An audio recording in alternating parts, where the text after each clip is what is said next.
Danny and Dusty with you on this Football Friday. A lackluster Football Friday. Is it technically a Football Friday? Damn. Yeah, I guess. We got Senior Bowl. Pro Bowl activities and stuff. Senior Bowl, Pro Bowl. Did anybody watch the Skills Challenge last night? No. Was it was on last night? Yeah, at 4. Prime time. Yep. Oops. I did. Well, a good portion of it. I watched a good portion of it because I learned this very valuable lesson yesterday. It's not for us, but they are knocking it out of the park if they're trying to get kids involved and kids to watch it. My son was enthralled by it. Like, you had the quarterbacks throwing and doing the targets in the challenge. Mm-hmm. He was so into it. And I started getting into it a little bit. Feels right? like this is what they're trying to do. It's not about anybody over the age of 25. But isn't this the brilliant thing about it, though? Adults didn't care about the Pro Bowl. All we did was bitch about the Pro Bowl.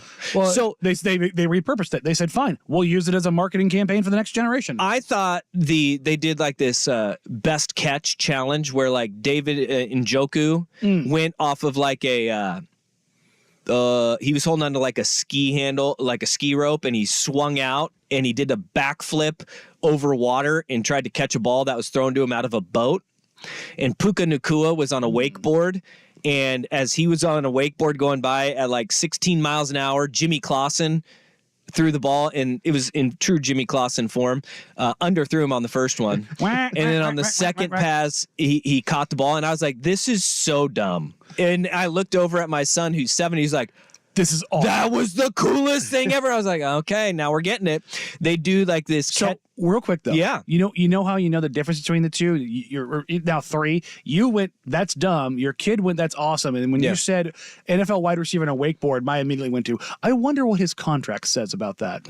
Like Les Snead was watching that because Jimmy Clausen threw the second one behind him, and he had to like adjust, and you heard like this as he caught the ball. I was like, as somebody tore their knee wakeboarding, my immediate thought was, I'm pretty certain that's in his contract to not do. I started getting into it too because like you feed off of like it's like a bro energy, right? Yeah. And then they were doing they had like this catch challenge where they had the jugs machine like throwing punts up into the air, and they started with 2 balls in your hand, and you just, for every one, you had to keep on holding on to however many balls you had, right? So you start with 2 and you're holding on to your 2 balls, and you got a good lock on those things. And then you add 3, 4, 5, 6. It's next thing you know, you got 6 balls in your hands. How long is this drop supposed to be? Yeah. I knew it. I leaned into it.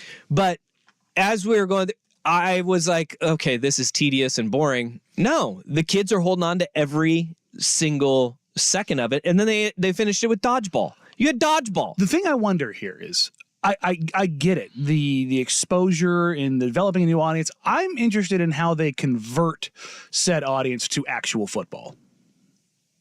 Say what?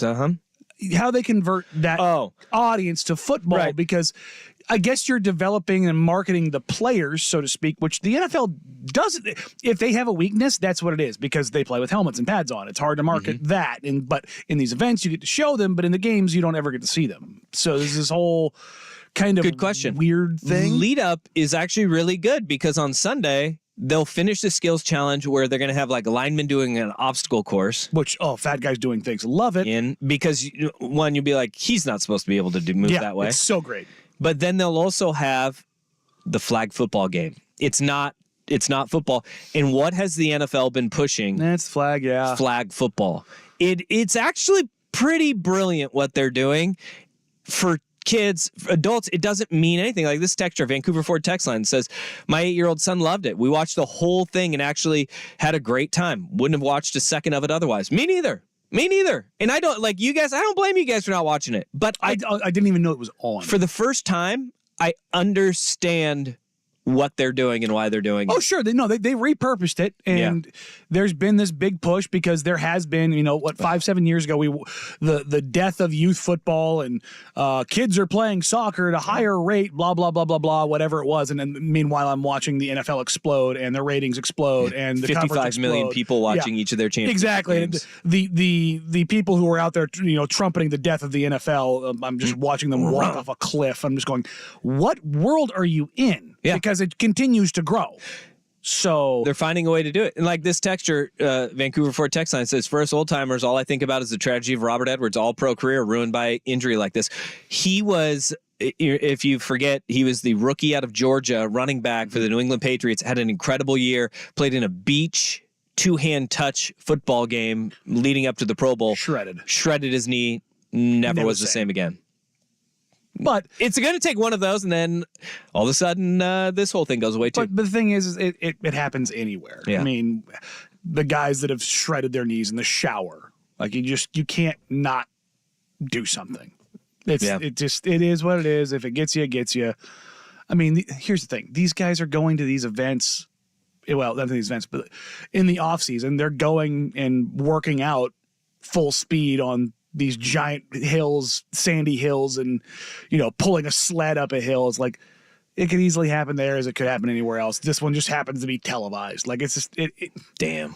It's the risk that comes with it, right? That's brutal, dude. It is. I mean, it is brutal, but like, that's just kind of comes with it. But I mean, I have not reached the grumpiness era yet of like, I don't care about this, therefore it shouldn't exist. Give me time. I'll get there. Give me 10 more years. I feel like I feel you're going to be good at that. That's my ROP era. You're going to be really good at that. That's when I'll get to that. Your get off my porch is going to be very special. I think so. Yeah. I think I'm building towards it, but I can't wait. I'm also in this like sense of enlightenment era of like, I used to be in this thing where, this is my enlightenment era. When I see Russ just like, he fixed himself, he sat up properly, and that mic came on like, okay, here we go. Daddy's got to talk. Look, his version of the get off my porch is he's afraid they're going to find the bodies hidden underneath the porch boards. He's not wrong. Get off my porch, you're too close. Yeah. Too close. The smell. But in all seriousness, I haven't reached the part of my life where the things that I don't care about need to go away. I have the last couple of years I've had to this like kind of a little bit of a transition into the things that I don't like just exist. Instead of just being like mad about them or just griping about them, like you like that thing, cool. I've had a little bit of a paradigm shift of this thing that I don't care about. I might make fun of you. Yeah. But beyond that, that's fine. And it's just, especially, I was having a conversation with somebody who works in the NBA this morning who was very frustrated and very mad. And this person is brilliant at what they do and has no reason to feel this way. And in that discussion, there was a quick reminder of stop letting stupid people ruin things for you. Yeah. And I feel like that's where I am with stuff like this now. If you want to go enjoy the Pro Bowl and it makes sense for you to like, enjoy it with your kid, awesome. And if the NFL is going to go down that road, cool. Like we just need to allow for more room for people to just enjoy things. Yeah. Because everything sucks now. There's no room like. Again, talking to this person this morning. Except for like shorts and 57-degree weather. I'm just rocking shorts again. Feels great outside.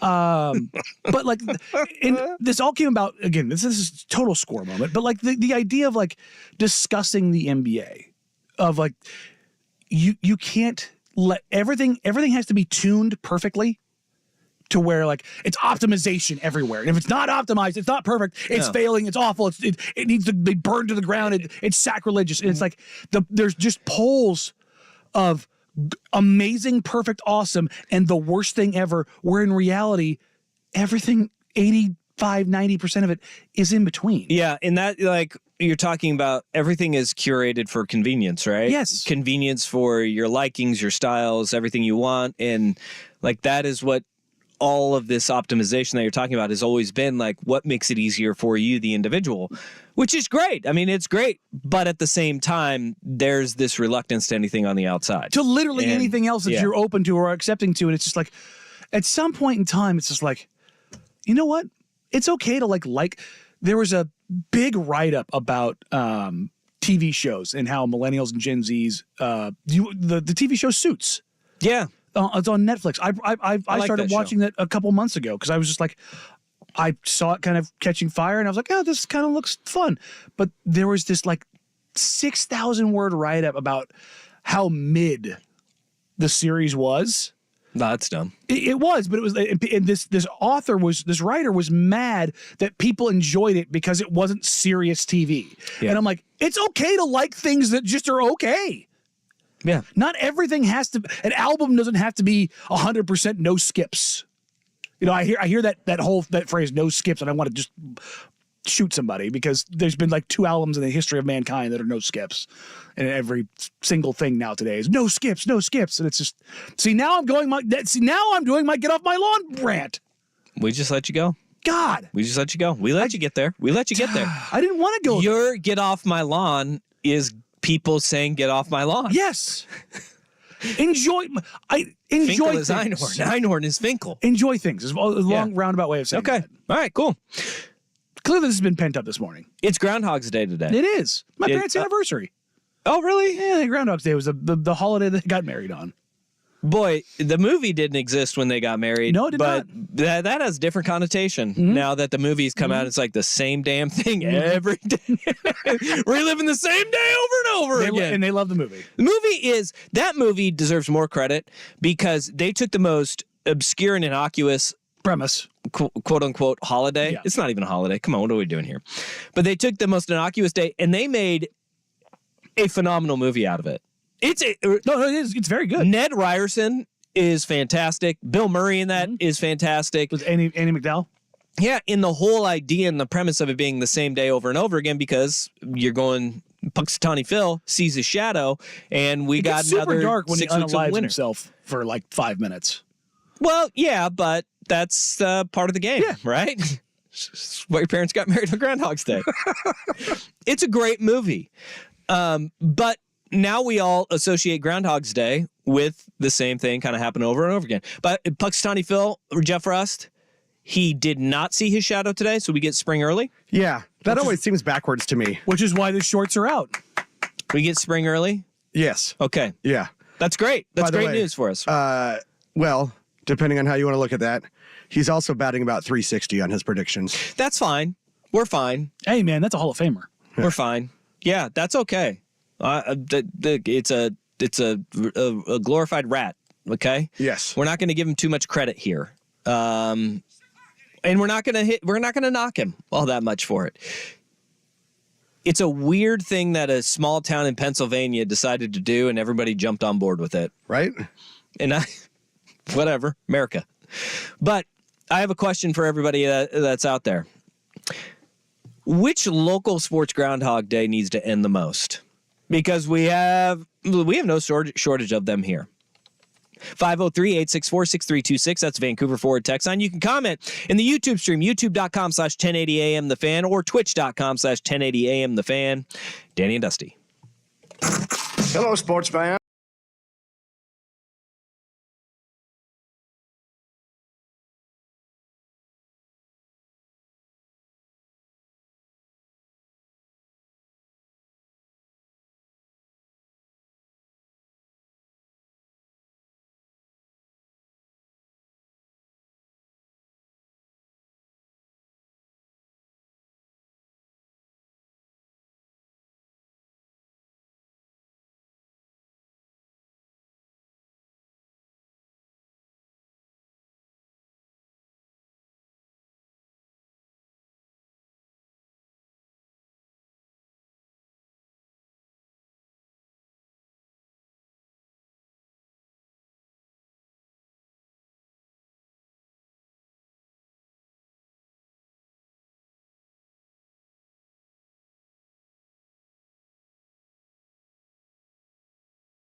mean it good, mean it right. It is Groundhog's Day, and in honor of spring coming early, we will we ask the question. It's up at Danny and Dusty on Twitter, and I would love to hear if anybody else has any other sports Groundhog Days locally that need to end. But just off the top of my head, I was thinking about this before the show. We have got 4 big ones here locally that I think can hit all of the fan bases, right? One, number one on our poll that we have up right now is Blazers missing a star. And that is more like supporting a star, yes, I guess, like supporting. I only have 25 characters, so. Yeah, supporting Dame, supporting the second star. Just getting over that. The other guy.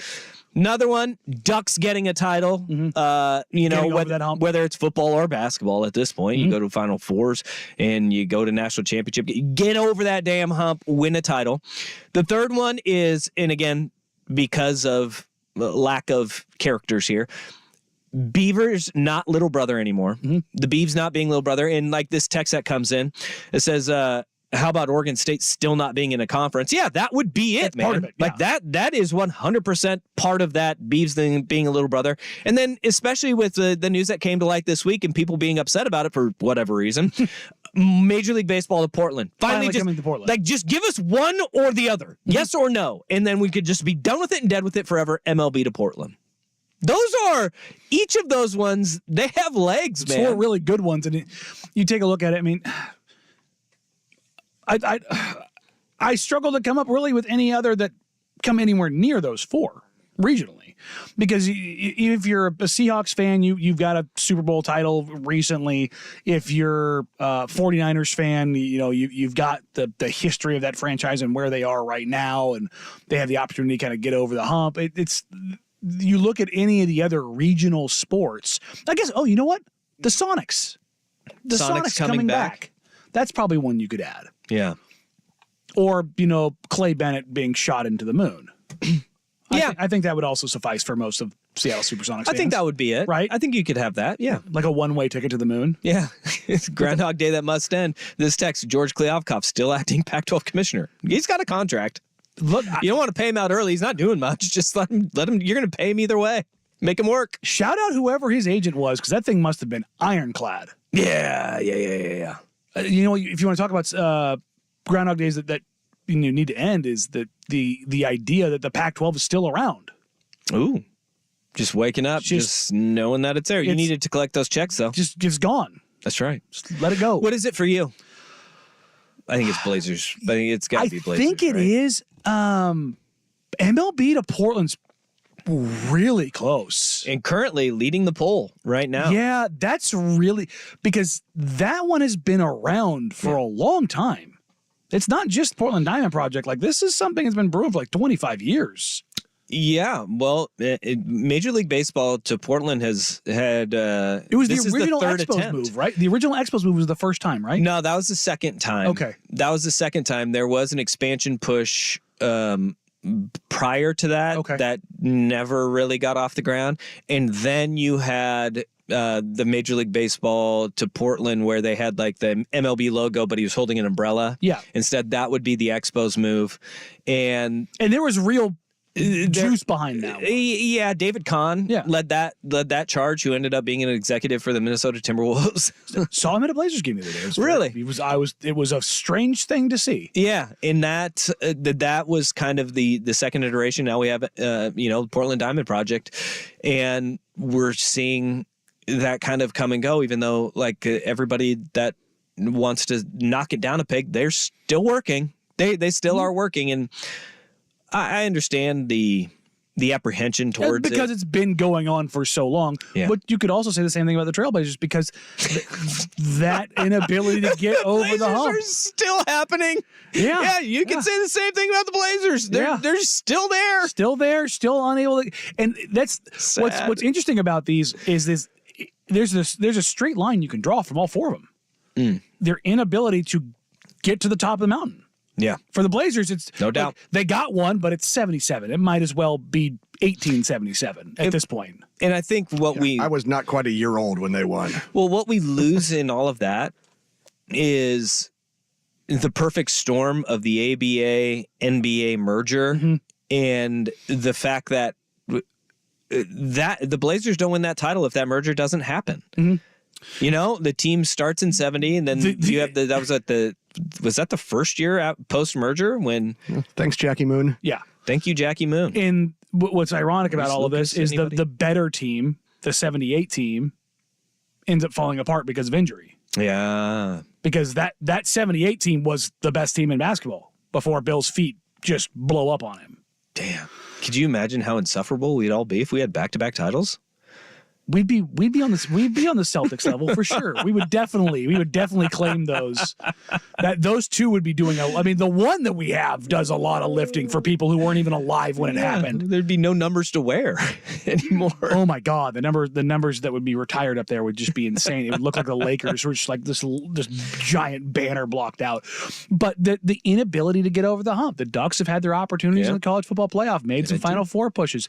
The Beavers, their inability to get up to a level and sustain that. When they get somewhere, they end up falling down and getting knocked back and getting back up again. That the ups and downs to it. The Major League Baseball, the idea of like probably 2017, 2016, somewhere in that 16, 17, 18, right in that range. I would probably put Portland as, if not number 1B, as the most likely city to get either a team moving or an expansion team. Now they're trailing Nashville and perhaps even Salt Lake City. But you know what I mean? Like there's just this inability to just kind of clear those hurdles. That's kind of the Portland sports ethos is plucky underdog. Yeah. Need to get there. At some point in time, you've got to turn that corner. Yeah, the two franchises we don't have on here are the Thorns and the Timbers, which I guess that one would be the Groundhog Days for them would be when everything is going well, all of a sudden this horrific news comes out about whether it's ownership or the goings on of your franchise. But those waters have seemed to calm as well for both those franchises. True. Baby steps. Baby steps. Baby steps. Baby steps. But go and vote. Which sports Groundhog Day needs to end? For me, I voted MLB to Portland. I want this thing to happen one way or another. I want some resolution to it because I always say this. I think when people say Portland is a bad sports town, I push back on that and I say, no, Portland is not a bad sports town. Portland is a town void of sports. If you look at the support that the Portland Trailblazers have, the Portland Timbers, the Portland Thorns, hell, you look at the Portland Winterhawks following, you look at the Hillsboro Hops, they're following, the Portland Pickles, and they're following. Yeah. There is support, but if you look at the three actual professional sports franchises that we have here that are at the highest level in America, the Blazers, Timbers, and Thorns, those are three of the most supported organizations in their respective sports. Yes. I mean, full stop. Like you can sit there and be like, well, yeah, look at the Moda Center now. It's empty. Yeah, well, they're in a rebuild right now. For the first time in essentially 40 years. There has never been a question when you go to when the Blazers are running. North American sellout streak. Which that can be debated. Some of those, but it is there. Yeah. The fact of the matter is it exists. And it existed over 2 decades. And there has always been support, but they want to support the main sport in their field, right? Rust, you had something. I hear long sighs over there. I'm just tired of the Schrodinger's baseball. Yeah, it's there. It's not there. Currently, will it or won't it? This is a tight poll we have here. MLB to Portland, 31.3%. Oh, Blazers just overtook them at 32.8%. And then the Ducks getting a title at 26%. Beavs not being little brother, 9.9% on the poll right now. Go and vote. Go and vote. Both of us. The most insanely tight poll I've ever seen. Poll. Yes. And so all three of us. That definitely sounded like whole. We're all in agreement. MLB to Portland here. Yeah. I think it's a good one. I think it's the biggest one for sure. When you think about the impact it would, 82 games here? 81 games. Yeah, 162 games. I can math, I swear. Yeah, it's okay. I don't know why my brain's at 164. So great. It would be so great. I would love it.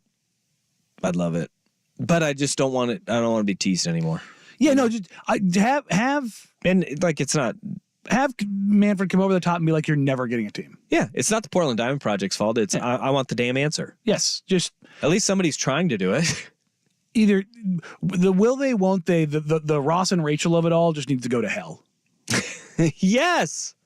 Yeah, because Ross is a terrible friend. See? He's the worst friend of all the friends Yes. on Friends. Dusty's tired of being teased. He wants to go from Winnie Cooper to Mary Jane Rottencrotch. Wow. I don't know what that means. I don't. That reference, that may be a reference that I don't get. Daisy Confused, I want to say. One of the football coaches. Yes. Yeah. Yes. Boy, Talking about the off-season plans. Yeah. yikes. That's a good one. Holy guacamole. This is a whole, that made my skin curl. Like I feel, that Feel a little was dirty after that one? a little, Yeah, okay. a little bit. Thanks, Russ. Well Happy Friday to you. I do what I can. I'm well a done, giver. Jeff. Golly. Whoa. Transition out of that one. heebie-jeebies. You jerk.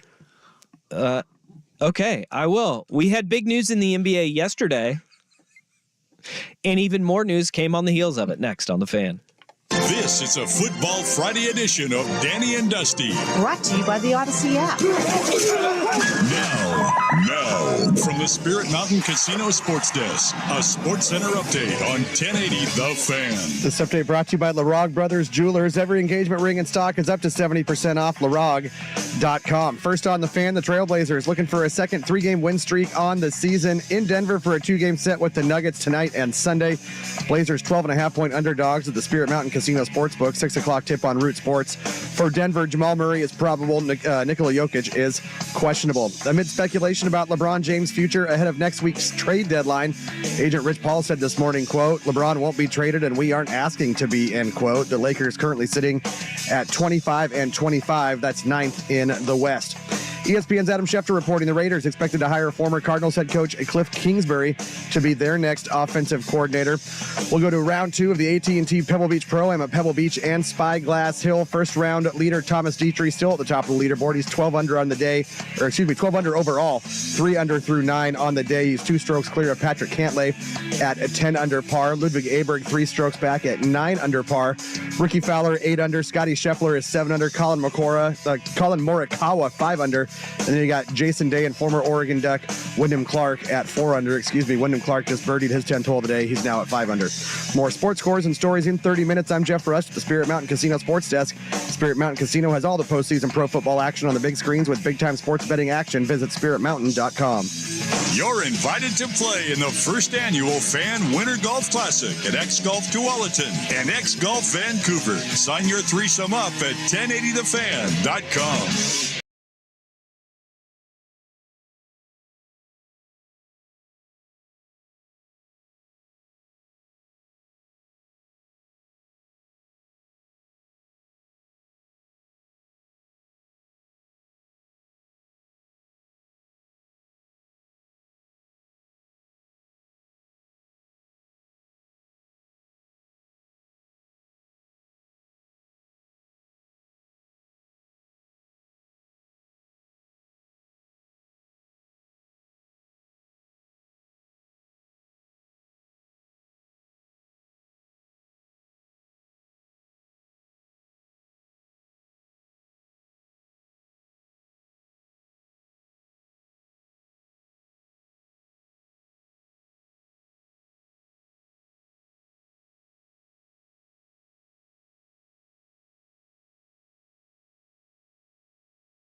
Yesterday, the Philadelphia 76ers were fined $75,000 Indeed. for misreporting Joel Embiid's injuries on the injury report. Yeah, I'm wondering if they're going to get a rebate on that one.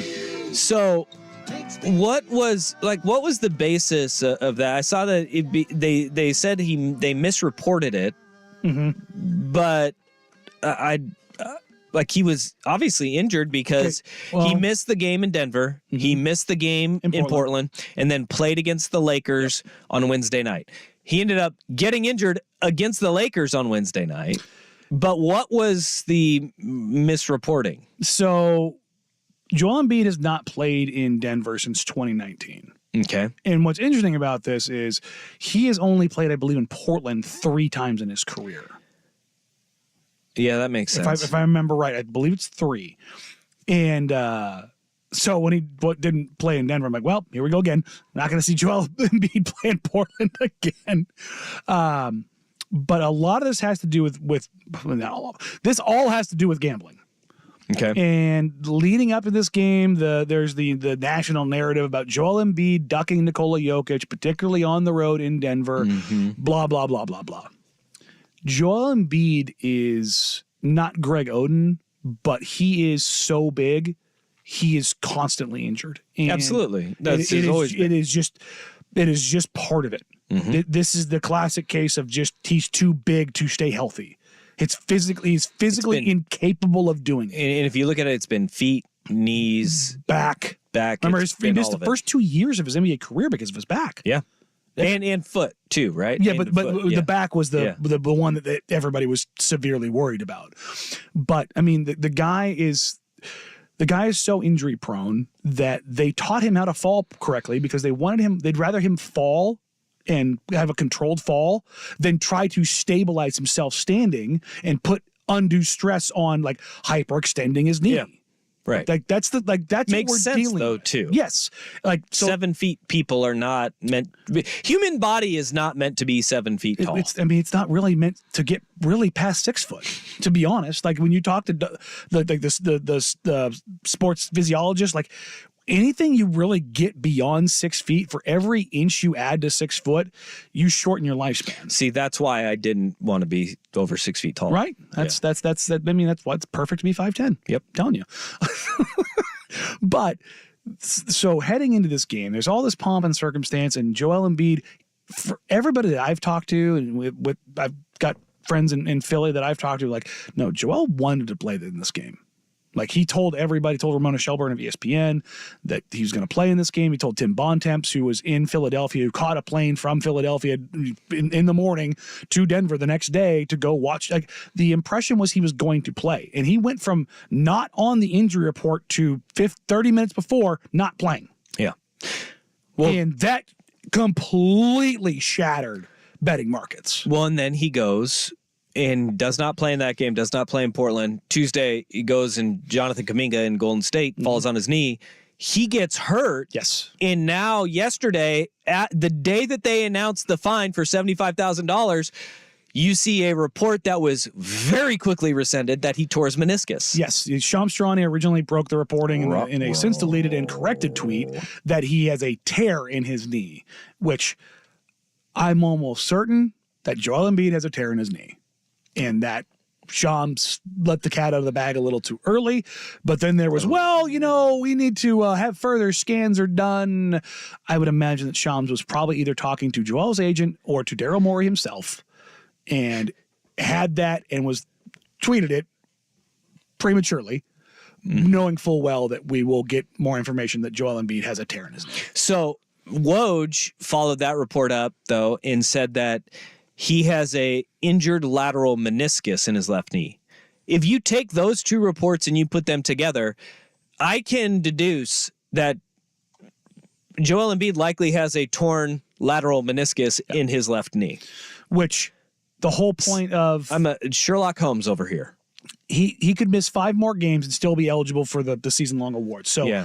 The player who has been the best player in the league this year, Joel Embiid, will not be eligible for All-NBA or the MVP because he's missing more than 5 games. But if he's out because he's had a meniscus injury in the past, 37 games he missed before. Yes, and they're saying right now that they're going to evaluate a treatment plan, which I would imagine means they're going to go to whatever doctor and see, can he play in the playoffs? And they are going to basically manage him between now and the playoffs, or sit him between now and the playoffs, and then ramp him up over the week to go and say, can he do anything else to it? Because if he has a surgery, even a cleanup surgery, Dusty, this is a 7'1", 300. I think he's listed at 315. Folks, that man is nearly 400 pounds. They have played 47 games so far. If he missed 37 on the last one, that would put 37 plus 47 is 84. That would put him 2 games into the playoffs.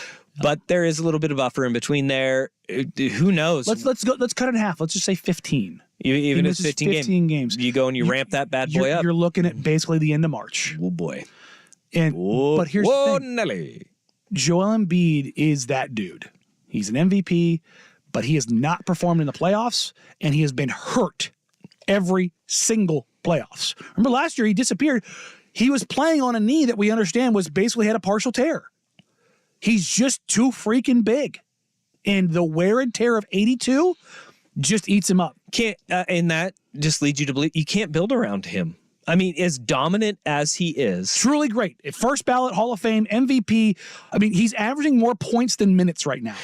If you look at the reality of it is, though, the NBA has created rules to where there will be no way that Joel Embiid can pace himself to be ready for the playoffs. No. Like you quite literally cannot rest anymore. So if you're the Philadelphia 76ers, does it behoove you to play Joel Embiid instead of having full rest days, you roll him out there and you play him for 5 minutes? And then you just say, this is the hook? Because the long-term game when he is healthy, as you just said, he averages more points than minutes. Yeah. And you say, he physically can't do it. We have a body of work over 8 years now? 10 years. 10 years? 2014 was when he drafted. And you sit there and you go, we have 10 years of a body of work that says he cannot do it. And so if the main goal of every franchise in the NBA is to win a title, we can't abide by your rules, NBA. Yeah, here, let this sink in for a second. Andrew Wiggins, Jabari Parker, Joel Embiid were your top 3 picks in the 2014 NBA draft, followed by Aaron Gordon, Dante Exum, Marcus Smart, Julius Randle. Kind of a weird draft. Wow. Kind of a weird draft. That is a very weird draft. Right? Is every single one of them hurt right now? Including Julius Randle, who dislocated his shoulder? Aaron Gordon is the only one. Wow. Aaron Gordon, he's been through the injury ringer too. Yeah, and if you go to the next 3 picks, they're out of the NBA. Stauskas, Vonleh, Payton. Oh, Sauce Castillo. 2 Blazers legends in there. Nick Stauskas and Noah Vonleh. Wow, that's crazy. That's wild. But yeah, I mean, you look at Joel Embiid's first 2 years of the league, he doesn't play. Man. The amount of time he has missed. I look, there's always he's running from Jokic or he's made of glass or whatever. I don't think he's made of glass. I think he's 7'1", 385, 390 pounds, and that physically as a species we are not supposed to be that big. And there has been exactly one person in the history of sports who has been that big, who could sustain the wear and tear, and we do not talk about it near the level of greatness that we should, and that is Shaquille O'Neal. Yeah. The level of health and consistency that dude showed until like year 14 when he became the big cactus. What about Kareem? Kareem was massive, but 100 pounds lighter than Shaq? Yeah. Maybe more? Well, I'm just looking at games played for Kareem. It's a nutty number. Yeah. I mean, you look at, I'm gonna just do this here real quick. The fewest games he played in was 62 games in 77-78. Yeah. Well, what did he play? 22 seasons, something like that? 23? Yeah. 77-78, he played 62. 74-75, he played 65. Outside of that, he played 74 or more games in the NBA, with 5 of them being 82 games, and then 2 more being 81. That's nuts. He played 80 or more games in, 2, 4, 6, 8, 10, 11 seasons. 11 seasons of 80 or more games for Kareem Abdul-Jabbar. I gave him extra credit. He played 20 seasons. Wow. See, the crazy thing to me is when you look at Shaq. Wow. the 12 years between the Lakers and the Magic, he averaged almost 38 minutes a night. 38 minutes a night at 7'1", 7'2", 405, 415. I don't think we ever played that clip. I think I showed it to you off air where Shaq finally came clean and said what he weighed in LA. Anywhere between 405 and 425. So friggin' 400 pounds running up and down the floor for 38 minutes a night. Nuts. That's like but with Joel, man, and there's more awful NBA injury news now with Jared Vanderbilt maybe being lost for the season. It was originally he might be a couple weeks. We've since got reporting saying he may be done. It's a foot injury. So these injuries are, you got Julius Randle with a separated shoulder. You know about shoulders. Yeah, dude. Yeah, you dislocate that shoulder. They don't really get better until you repair them surgically. And even that's dicey. He's got, it's going to go back out. Probably going to go back out. He's going to be a different player for a while. So that sucks. Yeah, the injuries are piling up, man, and the Blazers just looking around, knocking on all of the wood because they're mostly healthy. You think the NBA reverses course on their rule change? Not this summer, but next. Yeah. I think there's going to be maybe we went too far with this because I don't think we need. Number one, it's money tied to it. That's the That's the problem. Is the all league, the all NBA stuff. And by next summer, the TV deal will be locked in place. Yes, that's part of it. Yes, that's part of it. But also, if you look at the history of the NBA and voters, voters have never given an MVP to somebody that didn't play basically like 85% of the games. As you shouldn't, though. You shouldn't. Like the NBA, whole idea that it was going to happen. Yeah, the rule voting thing is one thing. I think the mandate to play games in the resting penalties, I think they're going to pull back on that because of things like this, where Joel Embiid was kind of bullied into getting back in the lineup. It does feel like he might have been in the NBA's. How they handle this is going to be very interesting. Just give the man to Shirley Temples and let him be happy, okay? Yes. Okay. All right. Hey, a sad day. We just got text on the Vancouver Ford text line, which is something we saw earlier, which is, I don't think he gets the credit he deserves. Next on the Fan.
80 The Fan. It's all in the hills. Yeah, it's all in the hills. You heard it right there. Chubbs, man. Shout out Chubbs. Carl Weathers, dead at 76 years old. Old Chubbs died today. Carl Weathers, think of that, living in America here. Apollo Creed, Iconic Chubbs, roles. Predator. He was Dylan in Predator. Yep. The man, and then Mandalorian too. The reboot here, or I should do the reboot, the revival of his career to younger fans as in The Mandalorian. What, like that dude, his story is incredible too. He was first of all, he went to Long Beach Poly. We were talking about high schools with illustrious alumni. Have you ever dove into Long Beach Polytech in there? Oh, buddy, it's a list. He's not on the list of notable alumni at Long Beach Poly. Okay, look, I don't care who else is on there. That's just... I know. So, he should be on here. I didn't see his name, though. But you got, like, Snoop Dogg, Cameron Diaz. You have somebody named John Rambo, which it's obviously not that one, but a guy named John Rambo is on there, which is pretty badass. Billie Jean King, Deshaun Jackson, Chase Brian Utley, Banks, Tony Gwynn. Tony Gwynn, Chase Utley. Like, it is unbelievable when you go down their list of notable alumni at Long Beach Poly. But he went to Long Beach Poly, and then he ended up playing for Air Coryell. Don Coryell at San Diego State was a football player, and ended up playing for your beloved Oakland Raiders in the NFL. He was a professional football player. Yeah, it turns out that body wasn't just for looks. No. He was a boxer in high school back when they used to have boxing teams. In high school. They used to have crazy thing for those kids out there listening on the old radio box. They used to have boxing and rifle teams in high school. The Banks Braves, where I coach high school football, they have a shooting team. They still have one? Yeah. Active? Yeah. Wow. Yeah. They got one. Interesting. Not surprised to hear about active shooters in banks, but... Wow. Come on. That was a cheap shot. That was a cheap shot. But they still have like some high schools have some shooting clubs and in teams and stuff. Oh, look, like that, in the Midwest, that's entirely normal. I was surprised to hear that here. Yeah. I guess Banks is close enough to the beach. Yeah, it's a little bit more rural. Yeah. Yeah. You got those. I mean, it's not at the school. Well, I mean, I remember hearing stories. I remember hearing stories because Beaverton had a rifle team up until, I want to say, probably right around you. But there was an older teacher I remember being in high school. It was like, it was not uncommon to go out in the parking lot and see like a rifle rack in the back of the pickup truck. No, we used to have like when I was in high school, the kids that would go and hunt, in the morning, they were told that you can bring your gun to school anymore, guys. Hey, I know you guys are just going hunting. Can't be in your car. Yeah. Morons. Or if it is, don't put it in the rifle rack in the window. Yeah. But Carl Weathers, dead at 76 years old.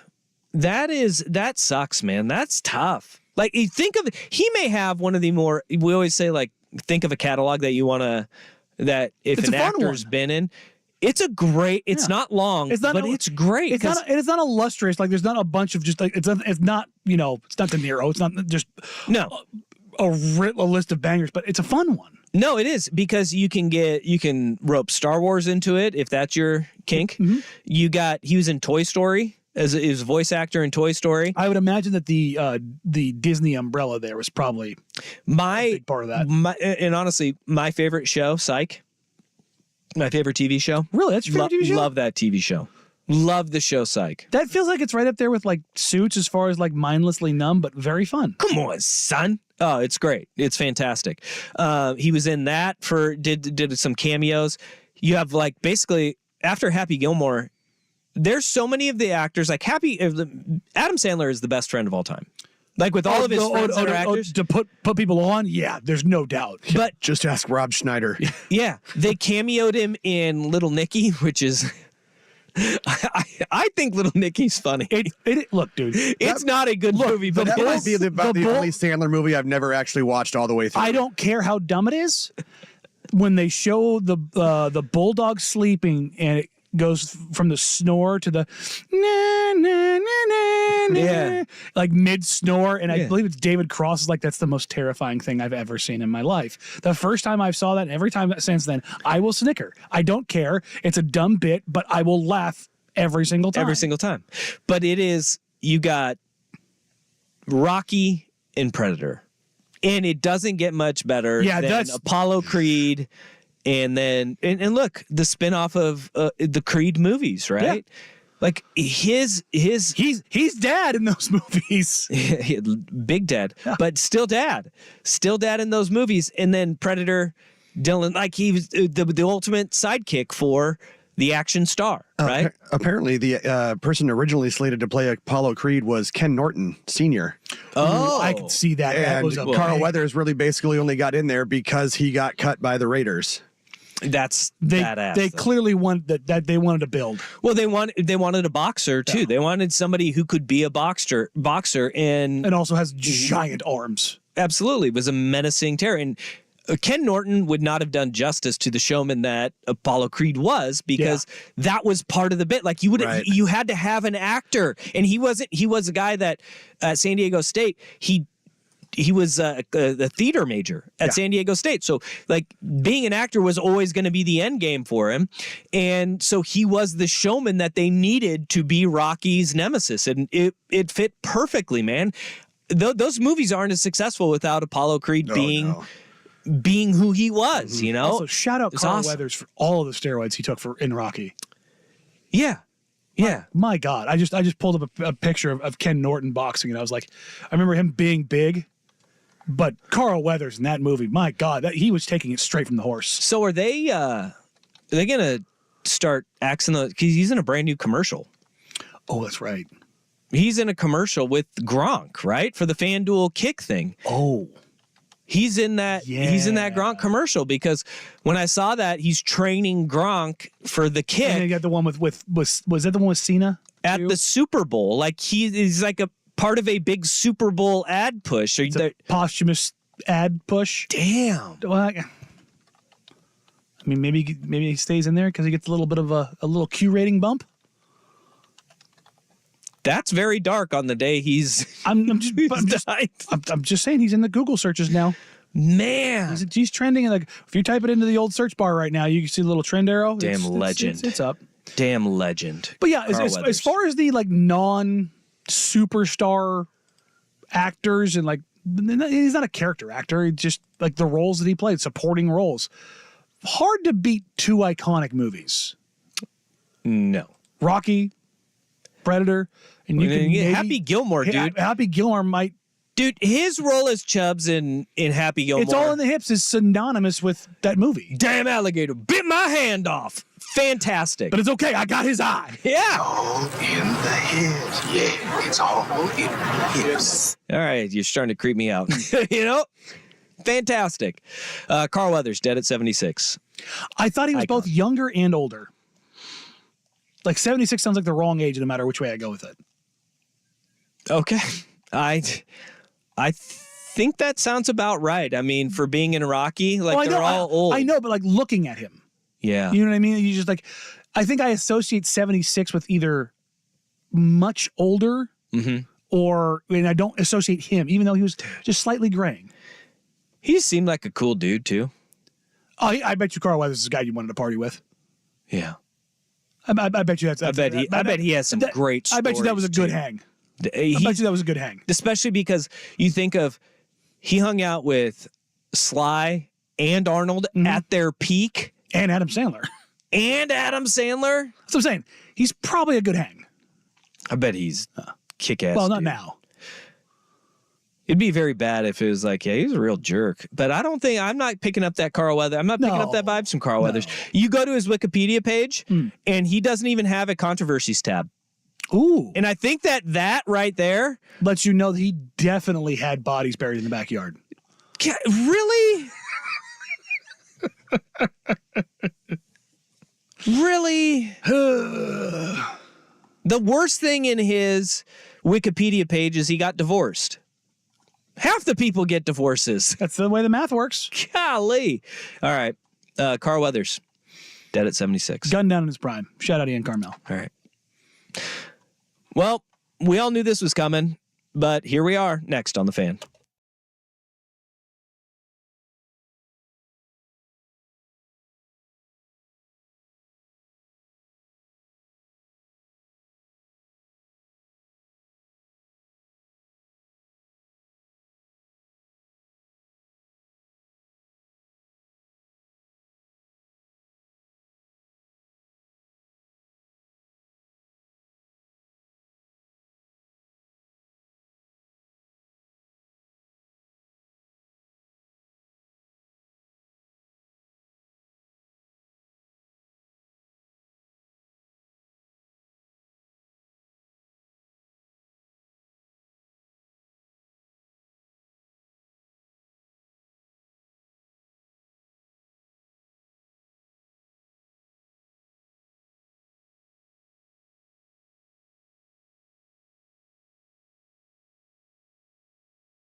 Hour number 2, Danny and Dusty with you on this Football Friday. Hey, little football news here. The awards are coming out via Jim Nagy of the Senior Bowl. And I find this very interesting because they have votes that are released on by their teammates on each specific team. Evan Williams of the University of Oregon was voted on by the wide receivers and running backs as the draft star of this week of practices for the national team. Meanwhile, Oregon State's Taliese Fuaga was named the draft star for the team vote by the defensive linemen and linebackers. So two local guys, one from the Ducks, one from the Beavers, voted on by their teammates at the Senior Bowl practices as the players of the week in their respective positions. That's not bad, man. No, it's not at all. It's also really interesting scrolling through the list of guys that were named at like their position groups, stuff like that. There's just a lot of dudes at this Senior Bowl. And I just keep going back to that of like how different 3 years ago, everybody, it's the end of bowl games and Senior Bowl's losing all its luster and how things are shaping out. Man, it's taken a pretty drastic shift back the other way in a very short amount of time. And credit goes to Jim Nagy, who is the director of it. He is a former NFL scout.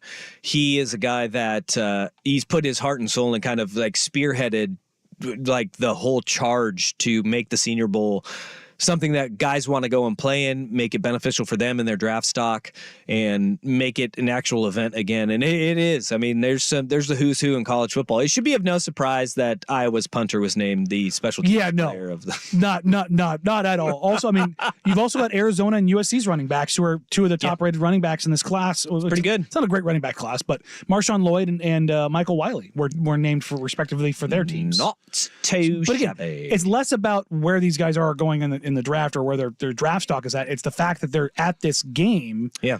As number one, I believe Wiley's one of the underclassmen. Lloyd is a senior.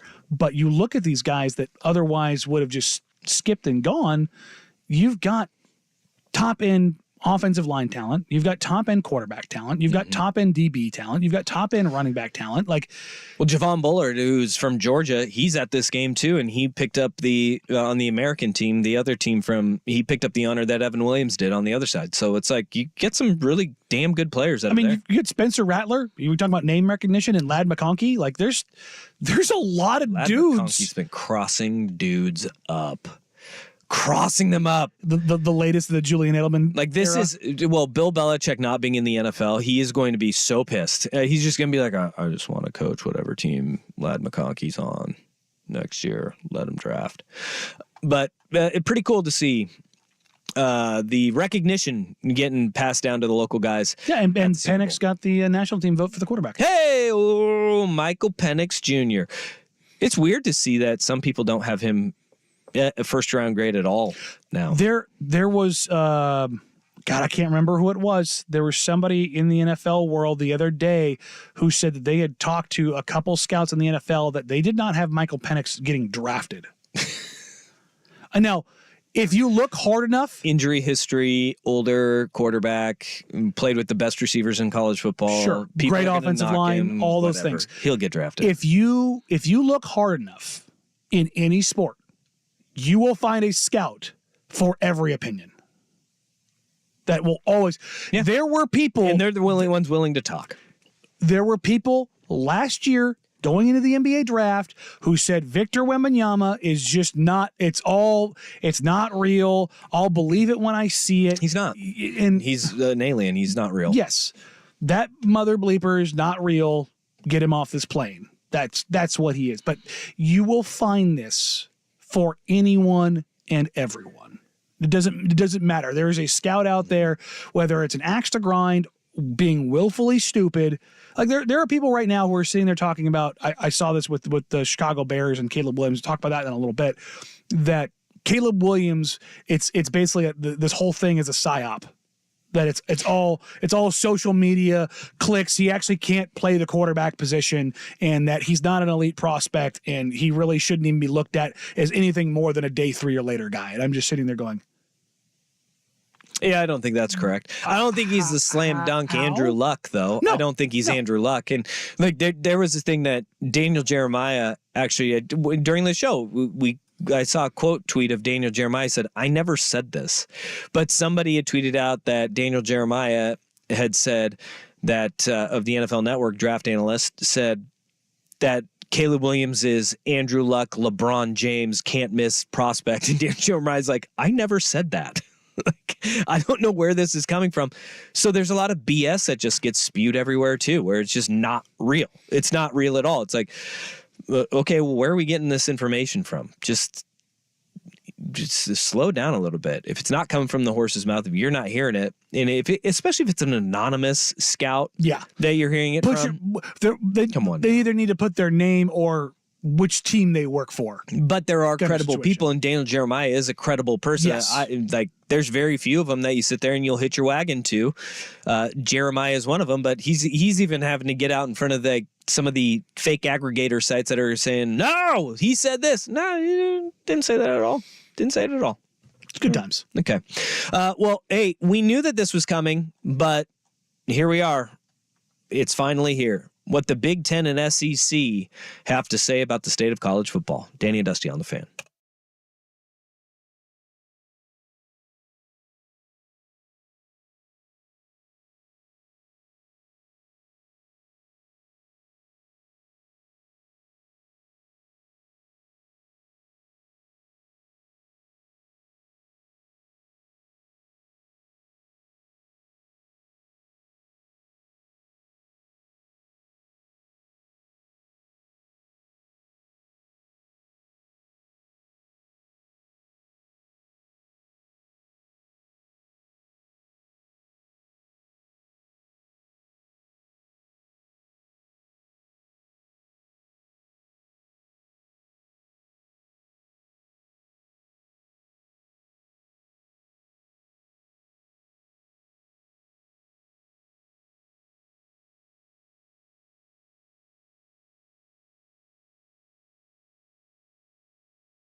Our poll, it's Groundhog's Day. So which sports Groundhog Day needs to end in our area? It's Groundhog Day. So let's go back to that poll. We need a resolution to this. Vote below is the poll. Blazers missing a star. That means to refresh your memories here. Surrounding a star with talent, getting a second star here. Ducks getting over the hump and getting a title. Football or basketball. Beavs not being little brother or Major League Baseball to Portland. Currently, Blazers missing a star, 34% of the vote. MLB to Portland, 31.2%. Ducks getting a title, 24.9%. And Beavs not being little brother any longer, 9.8%. This is tight, and it's been consistent throughout. So go and vote at Danny Dusty on Twitter. The SEC and Big Ten, they're doing what we all thought they were going to do. They are joining forces a la the Alliance. And they are coming together in order to formulate a plan moving forward with athletic directors, university presidents, and chancellors from those two conferences that moving forward will help shape what college football looks like. And I think this is something that we all knew that this was going to happen at some point, but I'm all for it. They are the two biggest power brokers in sports now. Yeah, I mean, this both feels like we're not here to actually disrupt the NCAA, and then we're going to go back, fast forward 18 months, and just go, hey, remember that thing where they said they weren't there to disrupt the NCAA? This was step one of getting rid of the NCAA. Yeah, that's what this is. We've talked about this with the different commissioners over the last 2 years now that we've done the show. And the one thing we always mention is power vacuums and where that vacuum kind of created, whether it was Sankey or whether it's Kliavkov, and who had what leverage at what point in time and who did or didn't capitalize. There is a power vacuum right now in the overlying power structure of college football and college sports in general. And if you look at how things are shaping up, the biggest power brokers are coming in to gobble it all up, because if it's not them, it will be somebody else. And if you look at how all of this stuff has progressed over the last 5-10 years, every single one of these opportunities that presents itself, it is a land grab of epic proportions every single time. But it always starts with the annexation of Puerto Rico. It's always it's always the little thing, right? It's always like, what is the one little piece that comes here, and then the little piece that comes here, and then you look down and you go, we're surrounded. This is where you look at, they're saying we don't want to try to break away from the NCAA, but everybody in the NCAA is looking at them and saying, all right, you guys need to tell us what you want. And this is where it all came from, is that they had their leadership meetings in the NCAA in Phoenix last month, and Greg Sankey was asked straight up, Big Ten and the SEC just need to tell us what you guys want, and then we can start going from there. And that's where it starts. I mean, when you look at the fact that those two conferences have 34 schools spanning 27 states and make $25 million more annually on football television rights alone. That, than all of the other conferences, that is where you go, yeah, they should have a more of a say, and they will have more of a say in all of this, because as the current Division I council, and we have to remember, the D1 council is not just the Power Five. No. The D1 council has 40 members on it. Only 6 representatives of the 40 are from Power 4 conferences. Pac-12, dead, you're gone, you don't count anymore. Yes. So of the Power 4 conferences, only 6 seats at that table of 40 are from the true power brokers of college sports. And those aren't all from the Big Ten and the SEC, right? That includes the ACC and the Big 12 as well. So what the Big Ten and SEC are saying is that, look, we know we are more powerful than our counterparts. We do need to formulate a plan. And I think it's the right way to go about it. If the NCAA wants to have any semblance of what it looks like, existence, to have those two go and break off and have a little powwow and then come back and say, all right, this is how we're going to play the game, because it's not level footing, and it never has been level footing from the Power Five to everybody else. Stop pretending. And we've taken these small steps where we have, the autonomous 5 is what the Power 5 is, where they do play by a different set of rules than everybody else. Now that you have Charlie Baker, the head of the NCAA, who came through in December, he unveiled the D1, the Please Don't Kill Us plan. Yeah, and that's the way they have to operate, because Project D1 is what he called it.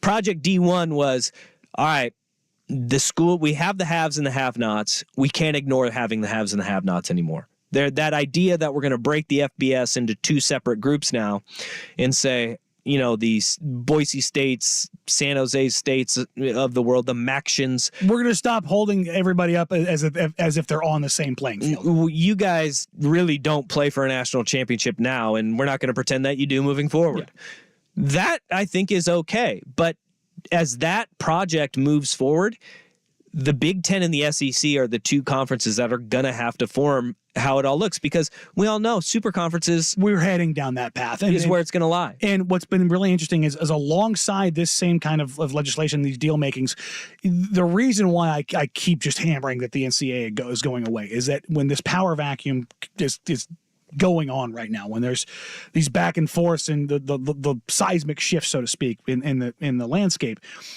as the SEC and Big Ten are conglomerating and pooling together this power, Tennessee and Virginia and their attorney generals right now are slamming an injunction down on the NCAA, or there's a hearing next week in 2 weeks to slam an injunction down about the NCAA's push to hammer Tennessee over NIL and booster allegations.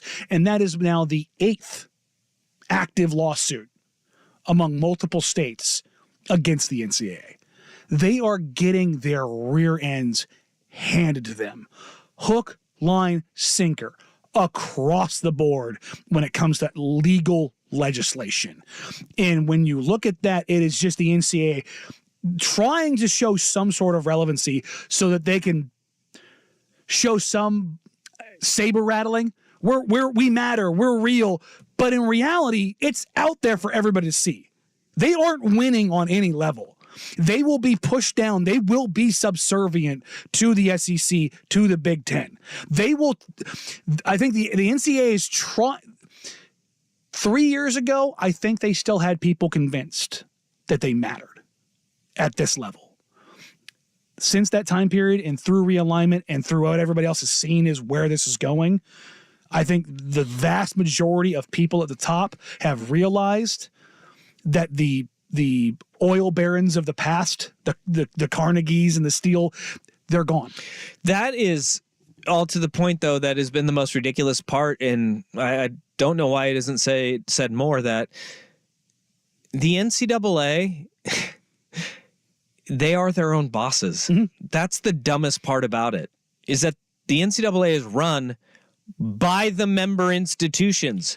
They have quite literally done this to themselves. Yes. And I think that has to do with the inability, particularly in the Pac-12, from the presidents to have the foresight to see what was coming and to not adjust to what their ADs and their advisors and the people in those worlds were telling them was coming. And this is where the dumbest part the NCAA has always had is they've all said, look, we Division III all the way up to Division I, we're all under one umbrella. No, you're not, and you shouldn't be. Like, that's the problem, dummy. Linfield College should have no say over what Alabama does. No, like that, and that has always been the biggest eye roll that I give is why in the world are we? And they have different divisions that operate under different rules. We know that, but decision making on enforcement and rules that recruiting violations should not be heard by anybody else except for the universities and the institutions that are on your level,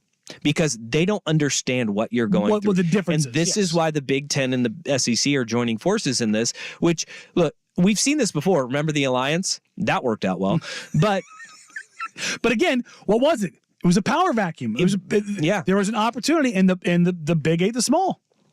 But this is where you go, they are finally saying, we need to make our own rules and decide how everybody else operates. And I think that Charlie Baker, the new president of the NCAA, is actually taking the right steps moving forward, because they won't be able to survive.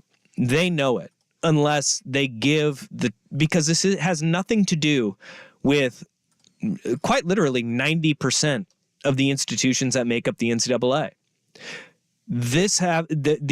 All of these lawsuits, they are only being taken by the top programs, the top athletic departments, because they're the ones that are going, we play by a different set of rules. Nobody else knows what we're going through, but we're held to the same standards as these other schools are. It's ridiculous. Like Portland State is a fraction of the athletic department of the University of Tennessee, yet they're both Division I. They're both Division I. Same thing. Same. That shouldn't be. And so instead of like breaking away from the NCAA, actually make these divisions make sense, NCAA, and don't sit there and pretend like it's one cohesive family. And I think that's what the Big Ten and the SEC are trying to do, is say no, because even in their own conferences, they have the haves and the have-nots within them. Yeah, and that's the thing is, I think when we get to the end of this, it's going to be interesting to see if there isn't some czar that's named. There should be ahead of this. Football and basketball should should break off into their own, and you end up having some commissioner of football, commissioner of basketball that essentially rivals what we see in professional sports, because we're at that level. Yep. I'm in. So, all right, coming up next, our worst day on the web. And I'll make sure I give you the @ But first, here's a Big Kahuna Sports Center update. I hear they got some tasty burgers. This is a Football Friday edition of Danny and Dusty. Brought to you by the Odyssey app. Now, from the Spirit Mountain Casino Sports Desk, a Sports Center update on 1080 The Fan. If you've been arrested for DUI, you need a team of attorneys that you can put your trust into. Call Reynolds Defense Firm today, online at reynoldsdefensefirm.com. First on The Fan, the Trailblazers looking for a second 3-game win streak on the season in Denver for a 2-game set with the Nuggets tonight and Sunday. Blazers are 12.5-point underdogs at the Spirit Mountain Casino Sportsbook. 6 o'clock tip on Root Sports. For Denver, Jamal Murray probable, Nikola Jokic is questionable. ESPN reporting Lakers forward Jared Vanderbilt is expected to miss several weeks with a right foot injury. In the NFL, ESPN's Adam Schefter reporting the Raiders expected to hire former Cardinals head coach Cliff Kingsbury to be their next offensive coordinator. Schefter also reporting the Saints working to hire 49ers passing game coordinator Clint Kubiak as their offensive coordinator. Round 2 of the AT&T Pebble Beach Pro-Am at Pebble Beach and Spyglass Hill. First round leader Thomas Dietrich opening up his lead. He's 4 under on the day through 12, putting him at 13 under overall. That's 3 strokes clear of Ludwig Aberg and Patrick Cantlay. Alone in 4th place is Scotty Scheffler at 9 under.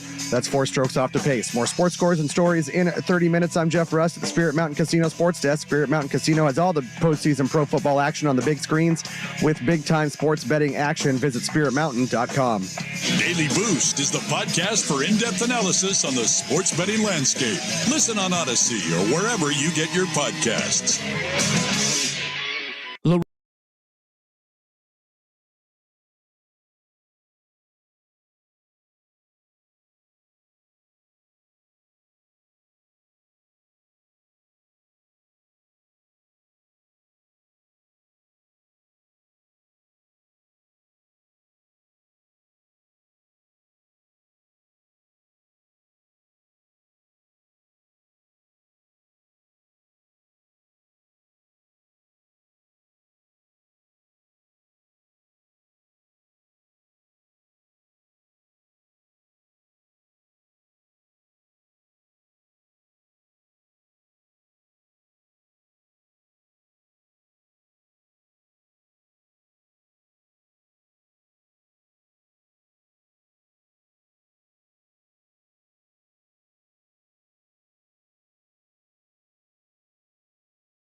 It's time for today's worst day on the web. With Danny and Dusty on Odyssey and 1080 The Fan. Well, that sucks. Well, right out of the gate, I'll just let you know it's in Florida. That'll set the framing for this. Florida. The headline of the story is, and no, this is not an ad lib, mom banned from dropping kids off at Christian school due to OnlyFans ad on her car. Now, let's kind of work through this. The OnlyFans ad is not for a cooking show or a comedy. I have on Twitter been inundated with OnlyFans comedy ads in my feed. All this tells me is that Elon Musk's push to get advertisers on X Across is the not board. happening, because I get all of these things too. I have never, I've never been to OnlyFans, but all I get is OnlyFans and like Cheech and Chong. Cheech and Chong. all I get gummies. is the right wing ads now on mine, which you know how that fits me. I feel like they know their audience right now. But there's been this big push, I guess, to branch OnlyFans out from what it is. I get some sex toys every now and then that pop up on there, and I'm like, what is happening here? And I wonder if that's happening for kids too. Old Lane Kiffin's hire. Yes. Little Glasscock. Probably that's wise, because I got you guys over here and it's picking it up on my phone. Billy Glasscock may, spark some particular ads in your. Yeah, my algorithm is not fitting me though with my ads. No, don't be wrong. I watch if on social media, the thing that I probably watch the most is stand-up comedy. It's the thing that I probably search the most. Yeah. So maybe it's grabbing that for the crossover content. There you go. So it's kind of working. Okay. So good. okay, but no, this woman looks like you would expect her to look. She certainly fits a profile of tanned blonde that has an OnlyFans ad. But she is a mom of said parent or said children at a Christian school who is now being banned from the parking lot, and her kids are being forced to walk blocks down the street unless she removes the ad from the back of her car. All of a sudden, an uptick in dads drop off at this school. Can't understand why. And in case you're wondering, the link you might want, her name is Piper Fawn. Oh, of course it is. Mm-hmm. Well, I believe that's her, OnlyFans stage link. name. Yes, no, as I was saying, for research purposes, It's not her real name, but yeah, that'd be too. Well, it says here in the article, like, she's just out there with her real name, Michelle Klein. Like that. Also, I mean, she's on video too. Putting your real name out there kind of defeats the purpose. Defeats the purpose of having Piper Fawn. Yeah. As your adult like she's putting the quiet part out loud here. It's like you might as well just go by Michelle Klein at this point. Because of she's putting the school on blast too, because the school is Liberty Christian Prep. She's putting it all out there for I have a feeling her kids won't be going to this school for much longer. Yeah, and they'll probably still get an enrollment spike. Well, at least maybe some single dads taking tours. Yeah. Just just throwing that out there. But she goes by, or she's on record here. She says her adult content is her business and her way of life. She says, my husband and I had this, little wild, behind closed doors lifestyle that we've decided to share. Well,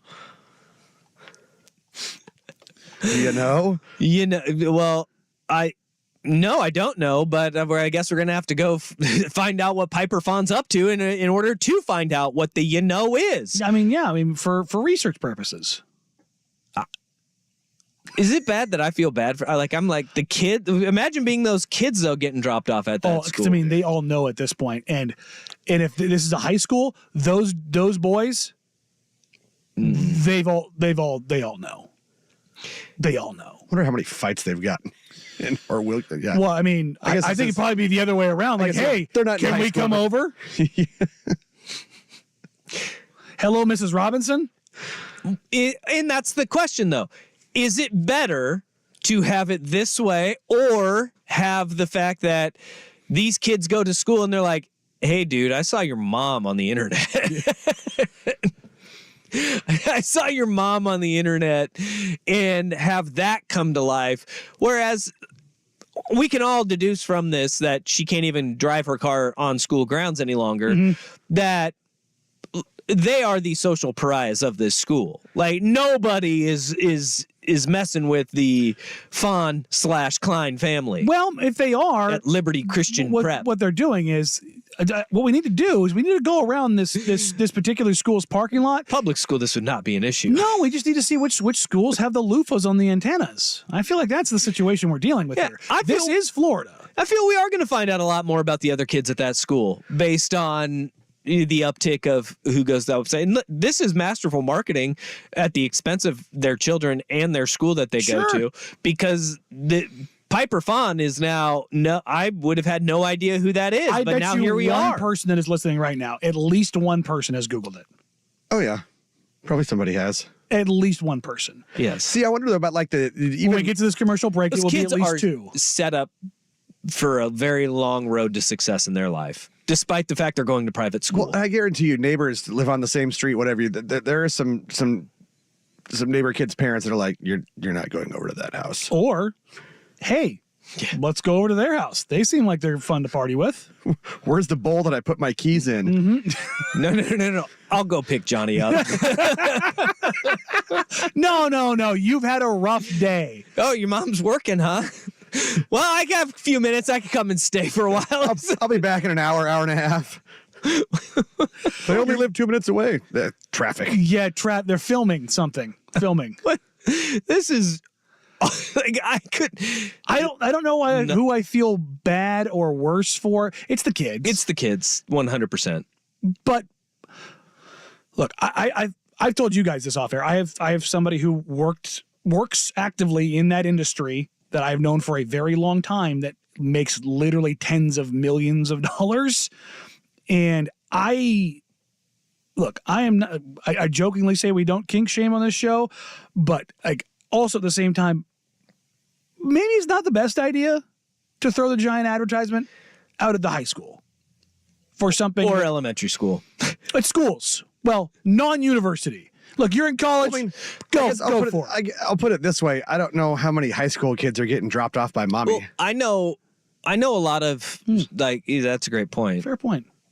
But I know people that work in, elementary schools. They'll say like their kids get dropped off and the parent that dropping off is the one that has the big stickers with the double barrel middle fingers across their entire back window of their car. And it's like, yikes. The naked lady mud flaps and the truck nuts. Well, I don't know anything. I don't know why that naked lady mud flaps are such a big deal, right? It's just a silhouette, Jeff. But also, we do kind of... Come on. We do kind of pick and... Pearl clutching over there. We do pick and choose what we clutch our pearls about. Yeah. Selective outrage. It just take your kids to the public school, and subscriptions will go up, and life will still be very difficult on those Honestly, kids. I think the subscriptions are higher at the private schools. You got more money, and they're probably kinkier. The people that are the most outraged about this are 100% other subscribers. The ones that are secretly the ones definitely knowing who Piper Fawn is, and every complaint is a confession. Yeah, just 100%. That's weird. If I look at my donor list, some of these last names on these credit cards I've seen at the PTA list. That was donor with a D, correct? Donor. Yeah. Donor. Yes. Well, just look at the outrage, like that whole Falwell documentary. Oh yeah. And how they were the ones screaming the loudest about. And isn't this Liberty High School? Liberty Christian Prep. Yeah. Yeah. Liberty Christian Prep. But they were the ones about the downfall of society and how awful things are. Meanwhile, they're stooping the pool boy and, well, wait, no, he was watching the pool boy stoop his wife. Sure. Yeah. Mm-hmm. Not like that's a storyline for everything that they're complaining about. Yeah, because that makes it better. There's a video. Jeez. There's a video. Well, I mean, if she really wanted to go the other way, hand up, Googled. If she really wanted to go the other way with it, she could use like Liberty Christian Prep, like clothes. No, oh, that's how you get your kids absolutely booted. Yeah, but I mean, if you want to go full nuclear, probably a lawsuit too coming at that point. I mean, what are they going to sue for? I mean, there's got to be some sort of a defamatory something. I don't think you can. Damage to reputation. Good luck proving it. Maybe just I like mean, there's a cease video and desist. evidence. Well, that it's damaging. It generated revenue. Enrollment's up. Say, yeah, it's like, Enrollment's up now. That's not the only thing. especially in Florida. So goodness. I don't know. Speaking of things that generate a lot of money and make your eyebrows raise, how much do you think a suite at the Super Bowl costs? We'll get to that and the insanity of that and more. Come here, Danny and Dusty, Tinny the Fan.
talked about the insanity that ensued, starting really about 15 years ago. As fans of the old football game, the big game as it were, have been pushed out the door by prices. The cheapest get-in ticket, I think we said last week, was basically $6,700. Dusty, what do you think the cheapest suite is for the Super Bowl? Cheapest suite. Well, how many seats do you get in a suite? In the smallest suite, it is 4. If 4 person, food and drink covered. Food and drink covered is a big one there, because I've seen that like some of the most expensive like lower bowl tickets are between like $55,000 and $90,000. So I'll just say if you meet in the middle of those, I'll say about $70,000 a pop. So you're at $280,000. Close. $300,000 is the cheapest suite. Cheapest suite is $300,000 for 4 people to go to. That's bananas. $300,000 It's $75,000 a person to go to a 3-hour football game. $100,000 an hour. Well, don't kid. No. Super Bowls are 4.5-hour games. So let's say and an Usher concert with friends in Las Vegas. That's absurd. That's absolutely absurd. Think of that. $300,000. So Brock Purdy, Mr. Irrelevant, his salary is $870,000 per year. After taxes, that's basically Brock Purdy's entire salary would be for his mom, dad, and 2 siblings to go to the game would be for them to go in that suite.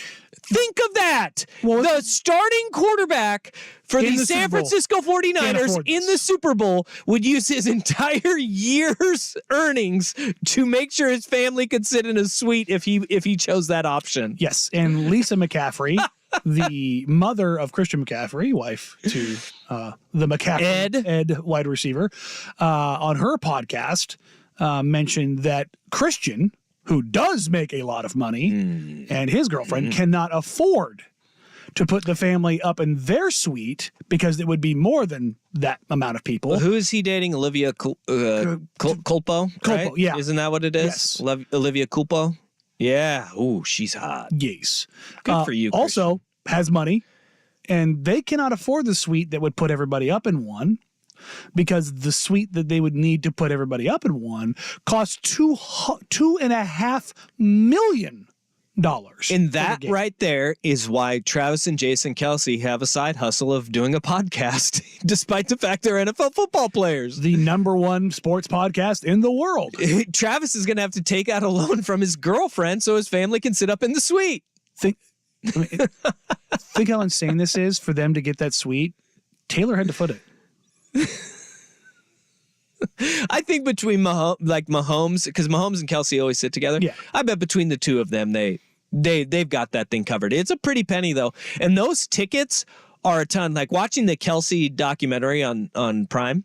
Yeah, when they get last year getting everybody, was it 40 people, and Kylie looks like, we can't do this. It was so much. And money. Jason just said, we're gonna do it. Just cut the check. We're going to do it. We're going to do it. And you can just see the abject. Clearly, she is the one in the family who handles the finances, because as the person in the relationship to my wife and I who handles the finances, that look was very familiar that Kylie had, where I've had my wife say, just do it. And I'm sitting there going, no. It's a real feeling. That's a real feeling right there. The abject dread across her face. And that was 40 just for their side. Yeah. Travis was playing in that Super Bowl too. There were 2 Kelce brothers in that. So the demand that these players go through, and this is why they always say this week that we're going through right now is the week that every player just dreads, and why they always say have somebody in charge of your tickets, have somebody that is your no person, because you don't want to have it put on you, because it lingers with you. There's people along the way, whether it's like your high school football coach, best friends from high school, college, whatever, who are saying, hey, can you hook it up with the ticket? And these guys, even though they do get the player discount, and they're getting them at face value is still through the effing moon. Yes. And look, these guys make money, but they spend a lot of money. And like it is expensive to be an NFL player. There's also so many tickets that you are afforded the ability to purchase out of the block. So after you go through those tickets, then you're buying out of pocket too. Yes. That's the bananas part about this thing is how much demand is on them. But the fact that a luxury suite for one of the best players in the National Football League, Christian McCaffrey, who is an MVP. We say the joke about Brock Purdy. Christian McCaffrey literally is an MVP caliber player. And has MVP caliber salary. And he's going, Can't afford this. Can't afford this suite. Combined with the earnings from his father and his girlfriend. Like, dang, man. They can't, and that's this thing is like $2.5 million for a couple hours. It's crazy. Like where I am not a full communist in the sense of like this has got to end all now, but like there has to be a limit to this. The NFL won't though. And it's the secondary market that's killing it too. But the NFL sets the bar. But the suites aren't though. The suites are controlled by the league because of the security and everything else that goes into that. But $2.5 million, man. $2.5 million. That's absolutely bananas. I mean, that's more than league minimum in the NBA. We've got, it's twice as much as it is twice as much as league minimum in the NFL. 1.8 is the league minimum in the NBA. Nuts. This is something that we've talked about all the storylines that just get bashed over our head. Super Bowl. Here's one that is not coming up. And I think we need to discuss this. And we're going to do it right now because it's a very short discussion. Which one? Every Super Bowl, it's where all the strippers are coming in from Vegas. They don't need to go anywhere. They're all at home. They just get to stay home. All the working girls get to stay at home. Yeah, that is true. Whether they're the escorts or the strippers, they get to have a nice. This Super Bowl is great for them. But I will say the talent that will be coming from out of town will be Olympic level. All of the nations will. All of the nations will be represented. They absolutely will be. They should have like an Olympic parade for them. Like you have their national flags. I feel like if you go to the right place, you can probably pay for that. Yeah, they have that. Is that at the Bunny Ranch? I don't. Boy, I don't know if they do it quite there. I think if we're talking more eyes wide shut type places, like if you can afford a suite at the Super Bowl, you have that parade of nations that you're talking about. Yeah, like that kind of party. Like an opening ceremonies type thing. Yeah, man. Yeah, man. I feel like that would be something else you could throw maybe on an OnlyFans bumper sticker. You know, the Olivia Culpas and Ed McCaffreys of the world, they're going to have to slum it with the rest of people. Sorry. Shoulder to shoulder in the real seats. You're going to have to be next to the real people who paid $80,000 to go and watch that Super Bowl. That's the insane thing. Like somehow like that's better. You know what I mean? It's $9,000 to get in. Good God, man. Oh, man. All right. Well, a hiring happened yesterday, and you texted me immediately. Well, I should say immediately. Danny's back. 12 minutes after the hire, saying, I want to see the mental gymnastics on this. I'll tell you right now, I stuck the landing on the dismount 5 minutes before he sent the tweet. We'll get to that hiring and more coming up in hour number 3 on Danny and Dusty, 1080 The Fan.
Number 3 on a Football Friday on Danny and Dusty. Thank you for joining us. We appreciate you. We love you.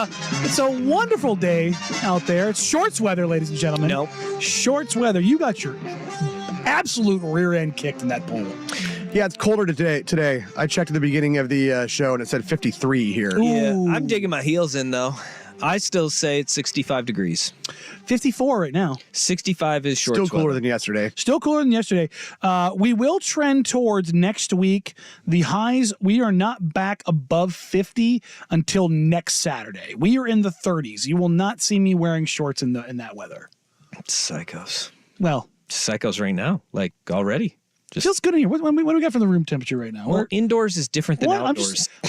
well, no. You complain.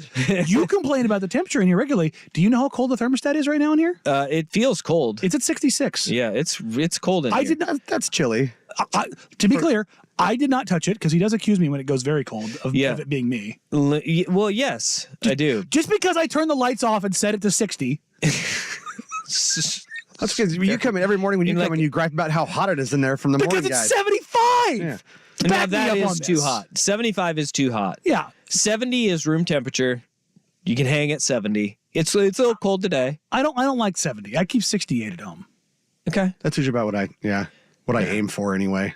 I'll pop a window open if I want to cool it down a little bit more, Golly. Just frigid. Just cold. You can always add layers of blankets. No. You can only get so naked. Just be comfortable. Yeah. Like 70 is it. Like That's it.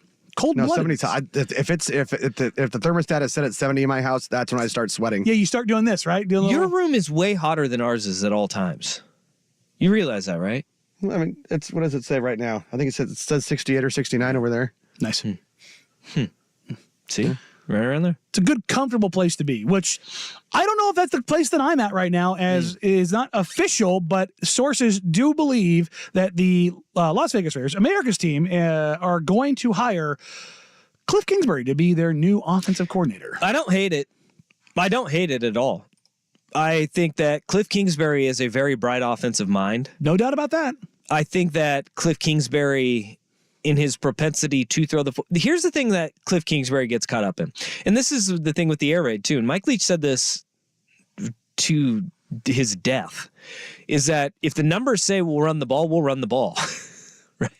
I mean, that's it. And Cliff Kingsbury adjusted his mentality of even going away from the air raid even more.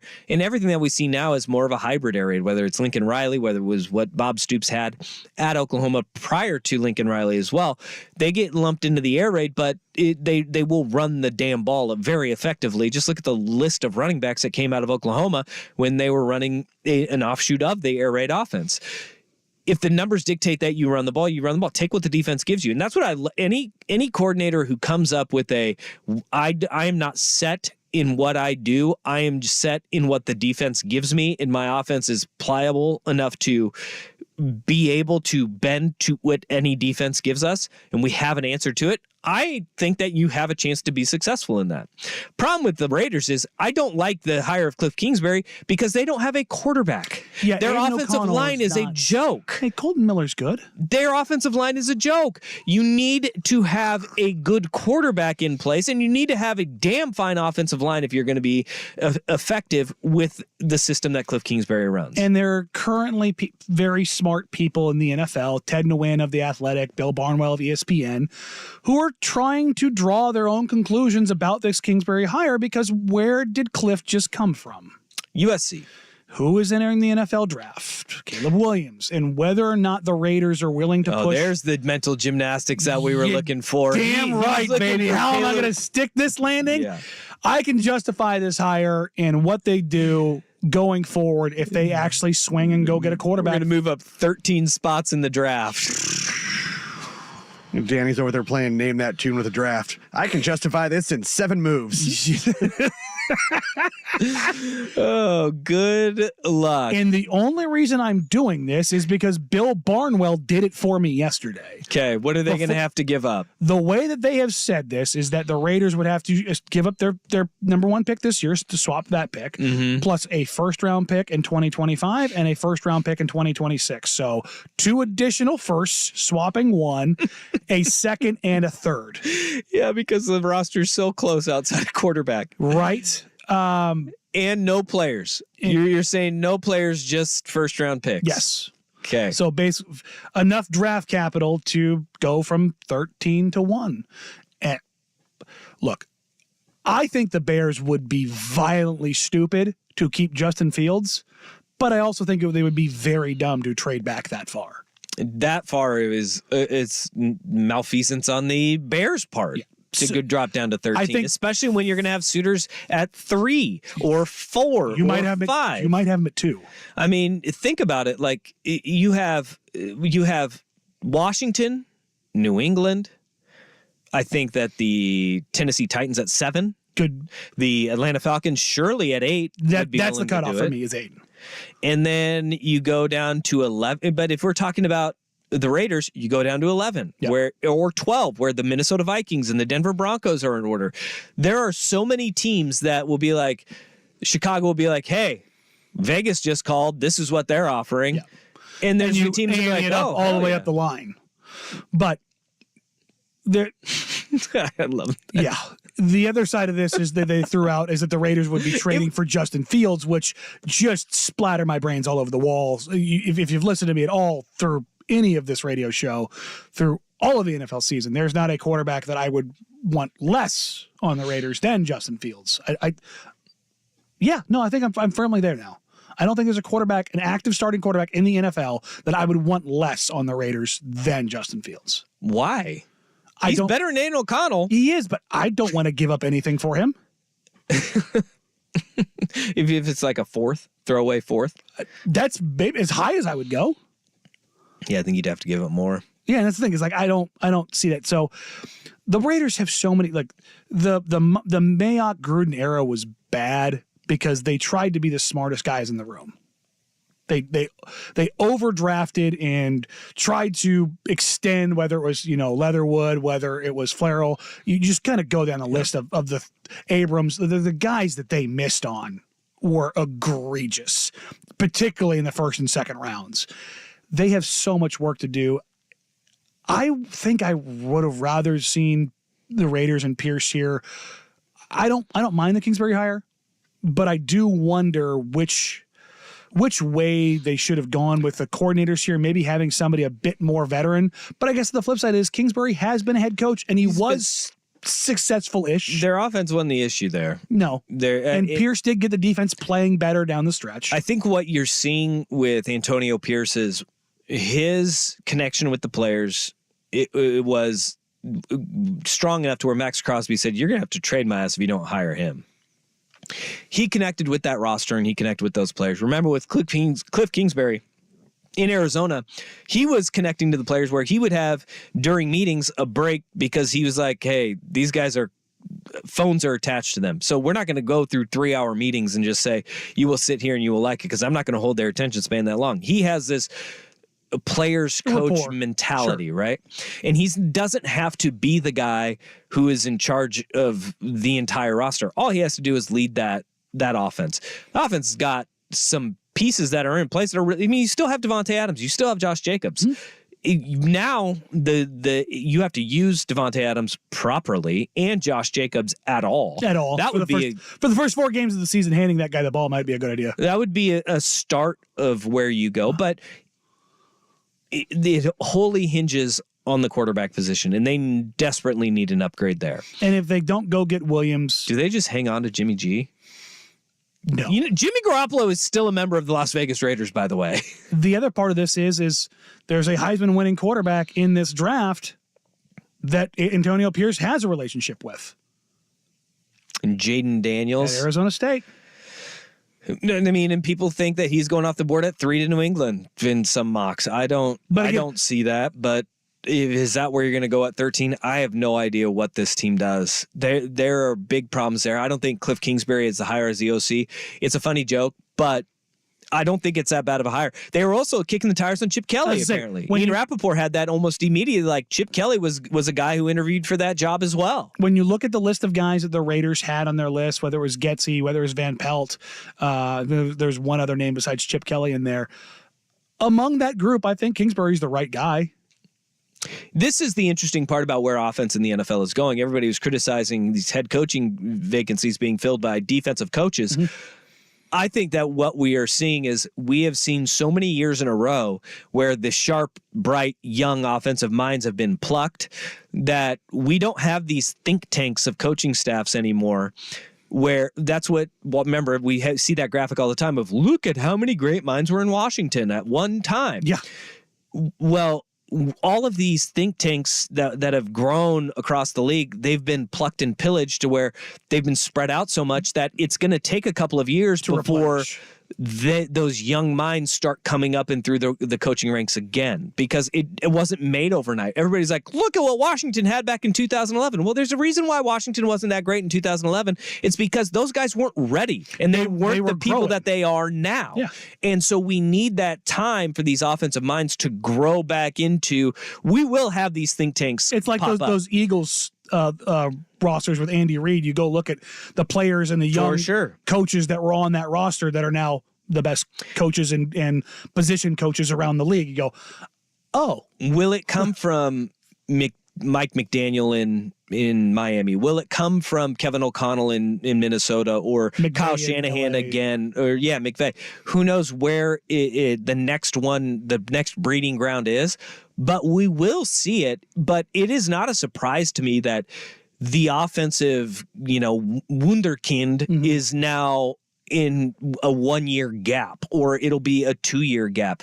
It'll take a little bit of time before we find out which coaching staff is the one that's going to develop, because all of the big trees, they've been pillaged and now they're spread out. It also has to do with the innovation in the game. The innovations have been pushed pretty far, and it's not that they stop innovating, but innovation does not always go at the same speed. Sometimes it hits a little bit of a wall, and we've actually seen that kind of reverse course from the maximization of passing, where we've kind of gone a little bit back more to running the ball. You're getting more, single high safety looks. You're getting more guys so there's that push and that pull. So that Wunderkid ideology may not be air raid passing concept, but the integration of different or renewed or rebuilt running concepts. So the different ideological trees might actually come from someplace different. It'll be fascinating to see. I think Matt LaFleur is a good starting place, though. LaFleur, I like his offense a lot. I do. I think he's super bright. And what we're seeing also, Zach Taylor, whether it's Lou Anarumo last year, this year, Tommy Boy, Brian Callahan, he goes down to Tennessee. He's got some he's got some sharp coaches there too. It'll be fascinating to see which staff and which head coach is the one that has that eye for the young talent, because we don't know who it is right now. You don't. We'll find out in a few years, because Shanahan was that guy in San Francisco. Now, from the front office, whether it's, Adam or James Adams, who just was hired in the front office in Washington, to his coaching staff, which we know, whether it's DeMeco Ryans or Mike McDaniel, those guys have all been hired elsewhere. It's always interesting to kind of follow these patterns and look back 5-10 years and go, how did we not see this coming? It's like, because it takes time. Because that whole instant reward gratification complex that comes along with it. All right, coming up next, we did allude to Caleb Williams in Chicago. There's been a lot of will he, won't he news notes and such around whether or not Caleb Williams wants to go to the Chicago Bears in the NFL draft. We'll get to that and more coming up here on Danny and Dusty, 1080 The Fan.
was 3 or 4 months ago, there were murmurs that Caleb Williams, heading into the NFL draft, and his father and his team had a list of teams that they prefer not to go to.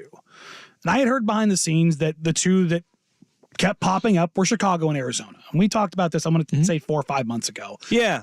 And a lot of it just has to do with the dysfunction of ownership and just how poorly run the organizations are, and they just want no part of it. And the Bidwells and McClaskeys are, I get complete at shows. They've not been the beacons of stability. They are the two blue blood ownership groups of the league. They've been around for a really damn long time. 80 and 100 years, basically. Yes. It's a long time. But the uncertainty in Chicago around their ownership and the new stadium and their commitment to the team and whether or not they're fully going to spend and develop, or if they even truly care about it, as opposed to it being what the Knicks were for 20 years, just pump and dump money, or the Commanders under Daniel Snyder. That has kept, apparently at least, Caleb Williams from really committing full term. And yesterday, Colin Cowherd, without any kind of reporting, just echoed those sentiments. I don't think that Caleb Williams wants to go, and Colin is very well connected at USC. If you listen to him at all, he's one of those delusional people that thinks that USC is going to be great every year. No way. And they're only based in LA. No way. So weird. But he is very connected with the university, and with the people who come and go there. And again, the same kind of news and notes that I've heard at the same time were echoed yesterday. Well, today on his show, he brought up again, hey, I've talked to Caleb Williams' camp. They want to make, no, I shouldn't say, they don't want to make it clear. They don't want it known that he doesn't want to go to Chicago. It was not a message was sent, but it was not a firm, of course we're open to the idea of going to Chicago, because he doesn't want to go to Chicago. See, and this is the thing that I don't understand about Chicago specifically, is that have they been poorly run from a standpoint of they've missed on a lot of draft picks historically? And they've literally never developed a quarterback. But here's my question about Chicago. One, they haven't had a quarterback. They haven't had a great quarterback. Jay Cutler's probably the their best quarterback ever. It is the worst quarterback history in the NFL, bar none. But are they dysfunctional to the point of an embarrassment? What do they do to embarrass? Because we know Baltimore Colts with John Elway. John Elway is like, I ain't doing that. Mm-hmm. And so because there was legitimate dysfunction in the ownership. Yes. And he was like, no. The Spanos family in San Diego, Eli Manning. Still own the Chargers. Was like, and Archie Manning was like, no, my kid's not going to play for them. They were dysfunctional and embarrassing. Yes. The Bidwell family, I think you can't put into that. They are dysfunctional and embarrassing. The Bears they spend money. Their front office has been kind of in disarray, but it's not like they're an embarrassment like these other organizations have. That's the thing that I have the biggest question is like, what is it that makes you not want to be there? Because they have spent, when they have players that are good, they've just their front office made some boneheaded decisions in the past for essentially 30 years. And I understand, if you're looking at keeping Matt Eberflus and being like, run it back one more year and be like, why didn't you go out and get a new head coach when you have the number one pick? You could reset all of it. Or take the number one pick and then figure out your coach. But I get the fact, I understand having apprehension, but a leverage play to not go to Chicago, major media market. Mm-hmm. You could be the guy who is the best quarterback in franchise history very easily. Really is not a high bar to climb, because Jim McMahon did it and he won Super Bowl. That's all it took. And he's not that good. And so you have this not a very high bar to clear. I think Shane Waldron is a good coordinator. Is he electric and young and bright? No, he's not blowing your hair back. It is one of those ones where it's like, you really must hate Chicago, because I think their leadership is not in the worst place that it has been. I think it's the ownership. That's the feeling I get. And so what is the place that he would be willing to go to? Well, I think number one, Washington, because there is new ownership, and number two, it is home. But look at what that did for their new ownership. They ran into a brick. Dan Quinn was their hire, and it was supposed to be like things are different, and everybody in Washington's like, brother, this ain't different at all. We've seen this play out time and time again. And they don't have to worry about Carolina because they already made their bed with Bryce Young. So you start going down the list. I don't think he's worried about necessarily going to New England. But but also ownership there has been pretty damn good. It is a dynasty there. And I have never heard a peep about New England, good, bad, or otherwise, as it pertains to Caleb Williams. It hasn't even come up in any of the conversations that I've had. So that's what makes me believe that it's less about front offices and changes there and more about the long-term viability and stability, the belief that this group could get it right. And I think that when you look at the very top, that the Williams family and his camp, they look at those two organizations, Chicago and Arizona, and go, nope. I understand having that apprehension, but we have this text that says, let's start with the fact they've never developed a quarterback, and we can start there. So they never will ever. But I think it's one thing. I do not understand that line of thinking. I will go down this road here a little bit, and it's entirely unfair. It's like my bias against Ohio State quarterbacks up until CJ Stroud. And we had this conversation. You were like, "He's an Ohio State quarterback," and I was like, "Well, he's not Terrell Pryor." But again, my point is, when you have a record that spans 30 years, it's not a couple runs. It's not here or there. It's every single freaking one of them for 30 years. Mm-hmm. That becomes not bad luck. That becomes ownership driving institutional changes that are dysfunctional, in my opinion. I also think that in this time, everybody's like, gosh, they've never been able to be. Well, they've also been in a division where the Green Bay Packers have had two quarterbacks in 30 years.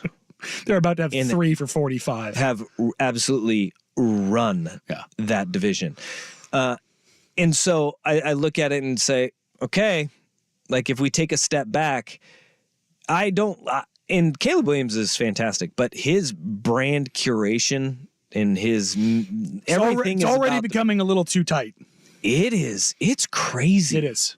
It is. It truly is. It is crazy to think about how much everything is all about the brand that is Caleb Williams. And that's something his family's been doing in high school. Yeah, well, those that are unaware, his father is a brand business manager. This is what his father does.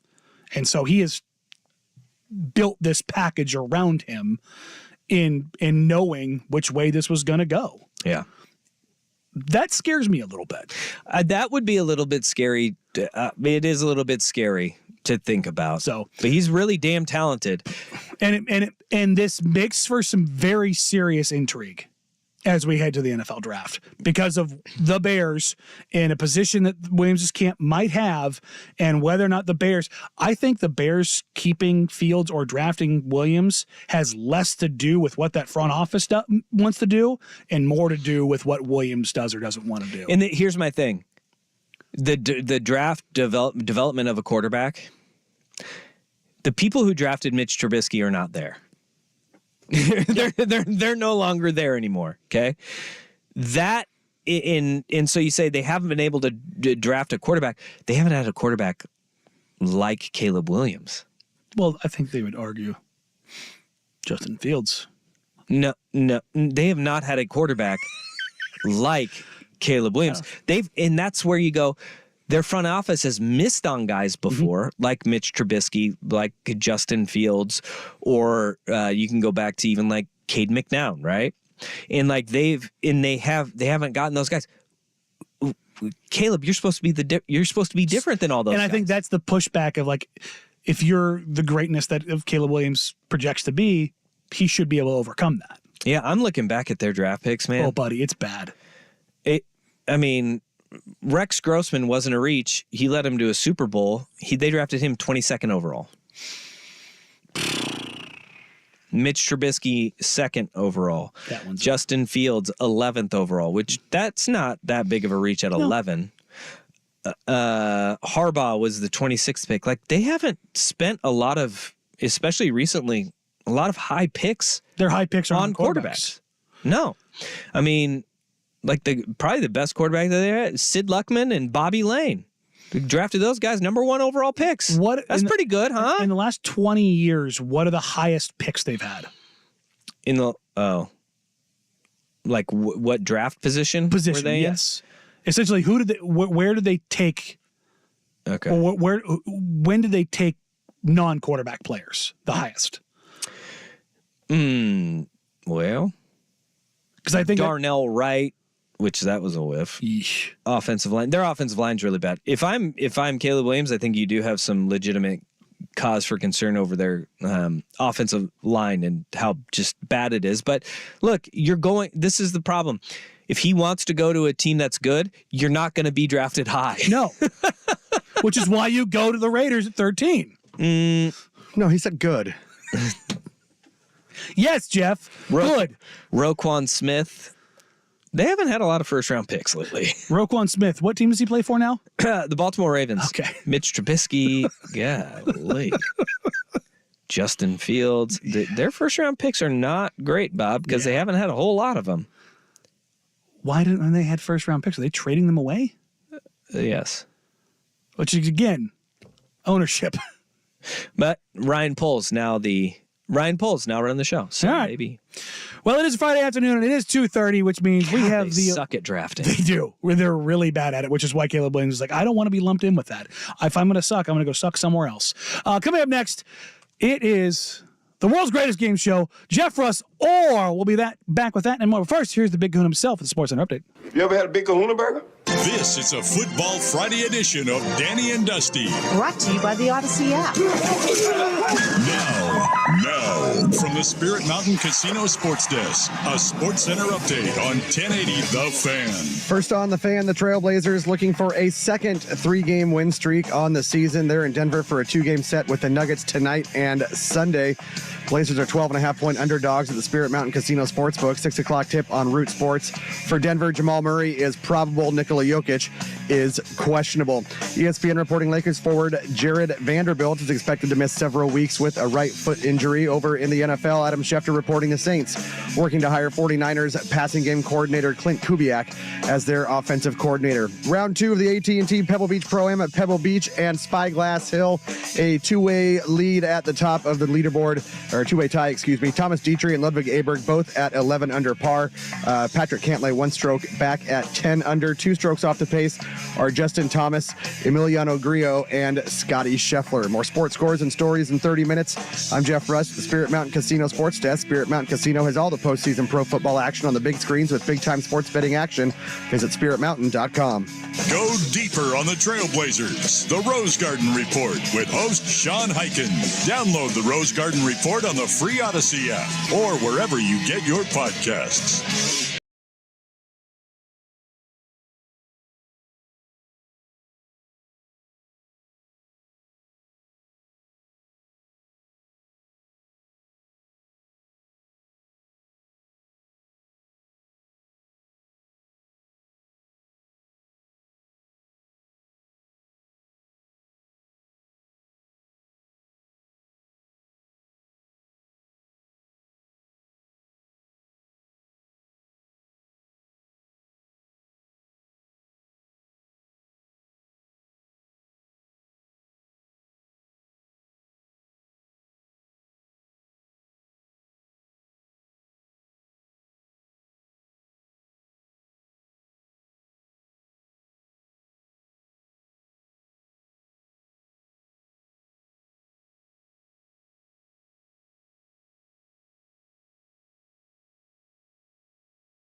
gentlemen, it is that time. It is a Friday afternoon. It is 2:30, well, 2:30-ish. And the world's greatest game show presented by Jeff Rust. Oh, Jeff, hit us. All right, well, Jim Harbaugh introduced yesterday as Chargers' new head coach, raving about Justin Herbert in the process. Harbaugh has had success every stop he's had in his head coaching career. More likely to win the AFC West next year, the Chargers or the Chiefs.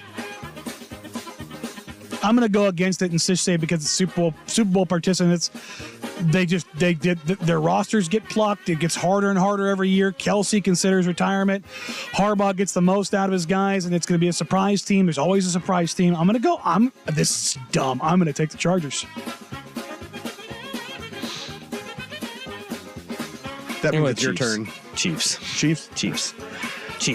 I've fooled me 8 times. Yep. Shame on me. I'm riding with Harbaugh here. Mike McDonald. Ride with him. Mike McDonald also introduced yesterday as the Seahawks' new head coach. He says he'll be calling the defense until he feels somebody else grasps his concepts enough. On the other side of the ball, Geno Smith, the Pro Bowler for the second straight year, replacing Matthew Stafford on the NFC squad. He's technically under contract for 2 more years, but the team can move on after the 2024 season. So, the Seahawks 2025 starting quarterback, Geno Smith, or the Field. Oh, Field. Hell, it might be Justin Fields. Fields. Yeah. Why are we agreeing? What are we doing? We talked about this last segment. Cliff Kingsbury reportedly taking the Raiders' OC job under Antonio Pierce in his first full season. With Dan Quinn in Washington, there have been rumblings that he and UCLA's Chip Kelly could be kind of a package deal, with Chip landing as the Commanders' OC. If Mr. Kelly goes to Washington for next season, who finds more success in season 1, Chip Kelly or Cliff Kingsbury? Chip. I believe Chip Kelly is still a phenomenal play caller. He is not a great head football coach, and I think that when you look at pieces available, and it sounds like it is so rocky this offseason with the Dallas Cowboys. You lose Dan Quinn. Micah Parsons is disgruntled. Dak Prescott's brother, CeeDee Lamb's mom, they're all disgruntled. They're all just flinging shots all over the place. It is the weirdest situation in Dallas. I think the Eagles are primed for even more of a step back if Jason Kelsey steps away. And then you look at, do Brandon Graham, Fletcher Cox take a look around the room and say, we out too, and potentially retire down the road? I mean, there's a vacuum where the Commanders aren't that bad. They're not that bad. No, I mean, listen, I was riding the Sam Howell train for a while. Like I was like, when we're talking about which way things are going to go, I'm still going to go with Kingsbury. Okay. I like my dysfunction junction, okay? After following Kalen DeBoer to Alabama, rumblings began yesterday that offensive coordinator Ryan Grubb could be headed back to the Pacific Northwest as he's under consideration for the Seahawks offensive coordinator job. Come this fall, Grubb is the OC for the Tide or the Seahawks. Feels like he might be back from Seattle. Sure kind of feels that way. I would be, though, surprised. I'll go with Alabama because I'd be surprised if he does kind of step away from Kalen DeBoer. But dude just may love the city of Seattle and want to just coach ball, and that's it. Instead of watching how closely Kalen DeBoer and that staff are going to be just kind of lorded over in recruiting and must win at a high level right away.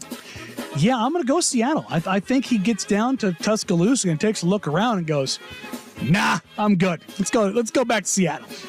We're going to head over to the association. The Trailblazers hit the road, 2-game set in Denver with the Nuggets tonight and Sunday. As of this morning, Jamal Murray probable with a left knee contusion. Nikola Jokic questionable with lower back pain.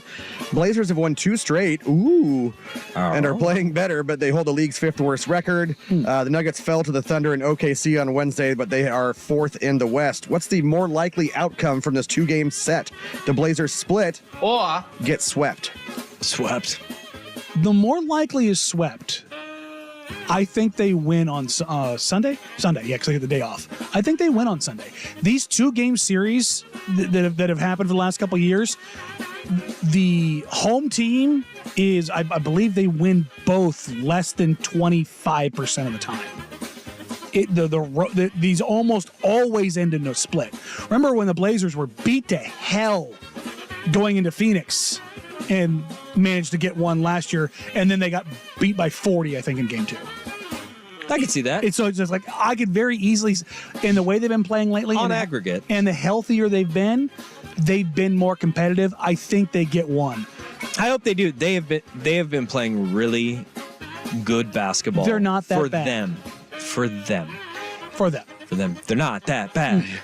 All right, we'll do one more quick one. LeBron James is a little bit cryptic as of late, including a tweet that featured only an hourglass emoji.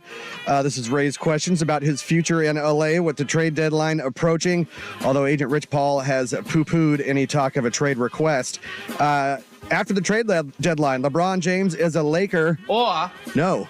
Yes. He's a Laker for sure. I mean, the fact that Rich Paul had to come out and actually address this lets you know where things are kind of headed. And we said it yesterday on the show. I do not expect LeBron James to be a Laker next season. You know what the word? Yeah, that's like that's the thing I just chuckle at every time is like, LeBron has been telling us this for years. Yeah. He's not. Wherever also, Bronny is getting dicey in LA. Wherever Bronny is, he's gonna be. He set up his free agency so he could be. He has an option wherever Bronny's at. Like, but I love that. That's like, I don't think he's gonna be in LA. And this is not just you. It's like the national talking heads. It's like, what? Yeah. Because he's told us that for a decade. But it has also gotten spicier. Yeah, there is real friction between LeBron and his camp. And Rob Pelinka and the Lakers and Darvin Ham. And it's just, that's why LeBron has a shelf. Like it's a staying power. It's not as toxic as Jimmy Butler, where Jimmy's only really good for 3-4 years tops before. He's due for one. He's very due for one. He's very, very, very due for one. Very due for one. That's it. That's all I got. That's all you got? Yeah. Congratulations. Wonderful. It was a good day today. It was a good hour. It's a good day to die hard. It is. It's also it's our second to last football Friday. Oh, look at that. It's not really a football Friday either. Yes, it is. Pro Bowl, man. Everybody's catching the fever of that flag football game.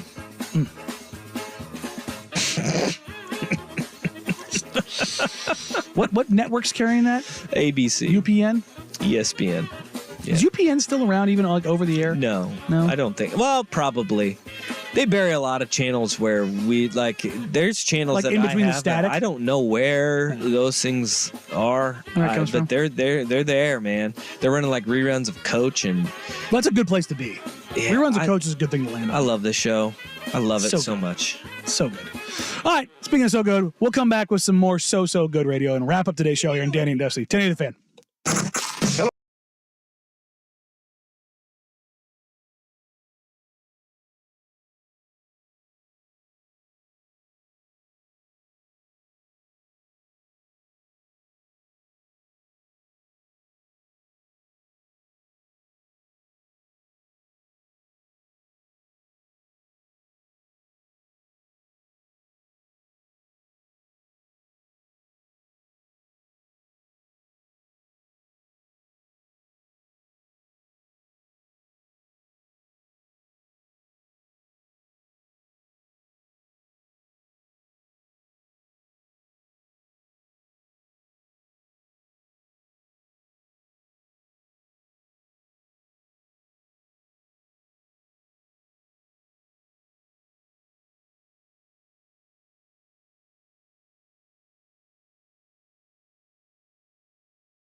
Hey, Dusty, did you know they legalized a lot of drugs in Portland? I did. I knew that. You can even find places where you can get decriminalized. I should say legalized. Decriminalize the usage of a lot of drugs, including shrooms. Yeah, for medicinal purposes, I believe. Right? Yes. I have not gone down that road, but yeah. Turns out, I'm sure that's the way all those sales always go. Strictly medicinal. Strictly medicinal for my glaucoma. I wouldn't be surprised, perhaps, to see maybe Michael Bublé apparently make a little trip down to Portland, currently based on what we've heard now. Well, because Canada is way further in front of this than we are. But the NHL is doing their All-Star game. Mm-hmm. And the NHL's All-Star game is really good, too. They do good skills challenge and all that stuff. But Bublé was part of it as a co-captain of the All-Star game, along with Will Arnett, who's a very funny man. And they were doing a press conference, and Bublé seemed a little off. He was a little off. And then he dropped this on the folks. The answer is no. I will not be the oldest draft pick the Vancouver Canucks have ever taken at 48 years old. I know you and you. You're a really good hockey. You got good hands, dude. You've got silky mitts, my brother. You are the first person who's ever told me that. Because I'm the first real ever hockey fan. My buddy told me this is just a microdose of mushrooms, and he was lying. So I'll be honest, I thought I was in Blades of Glory for most of the time that I was out there until it sort of settled down, and then I realized, holy I'm at the NHL All-Star game. We live.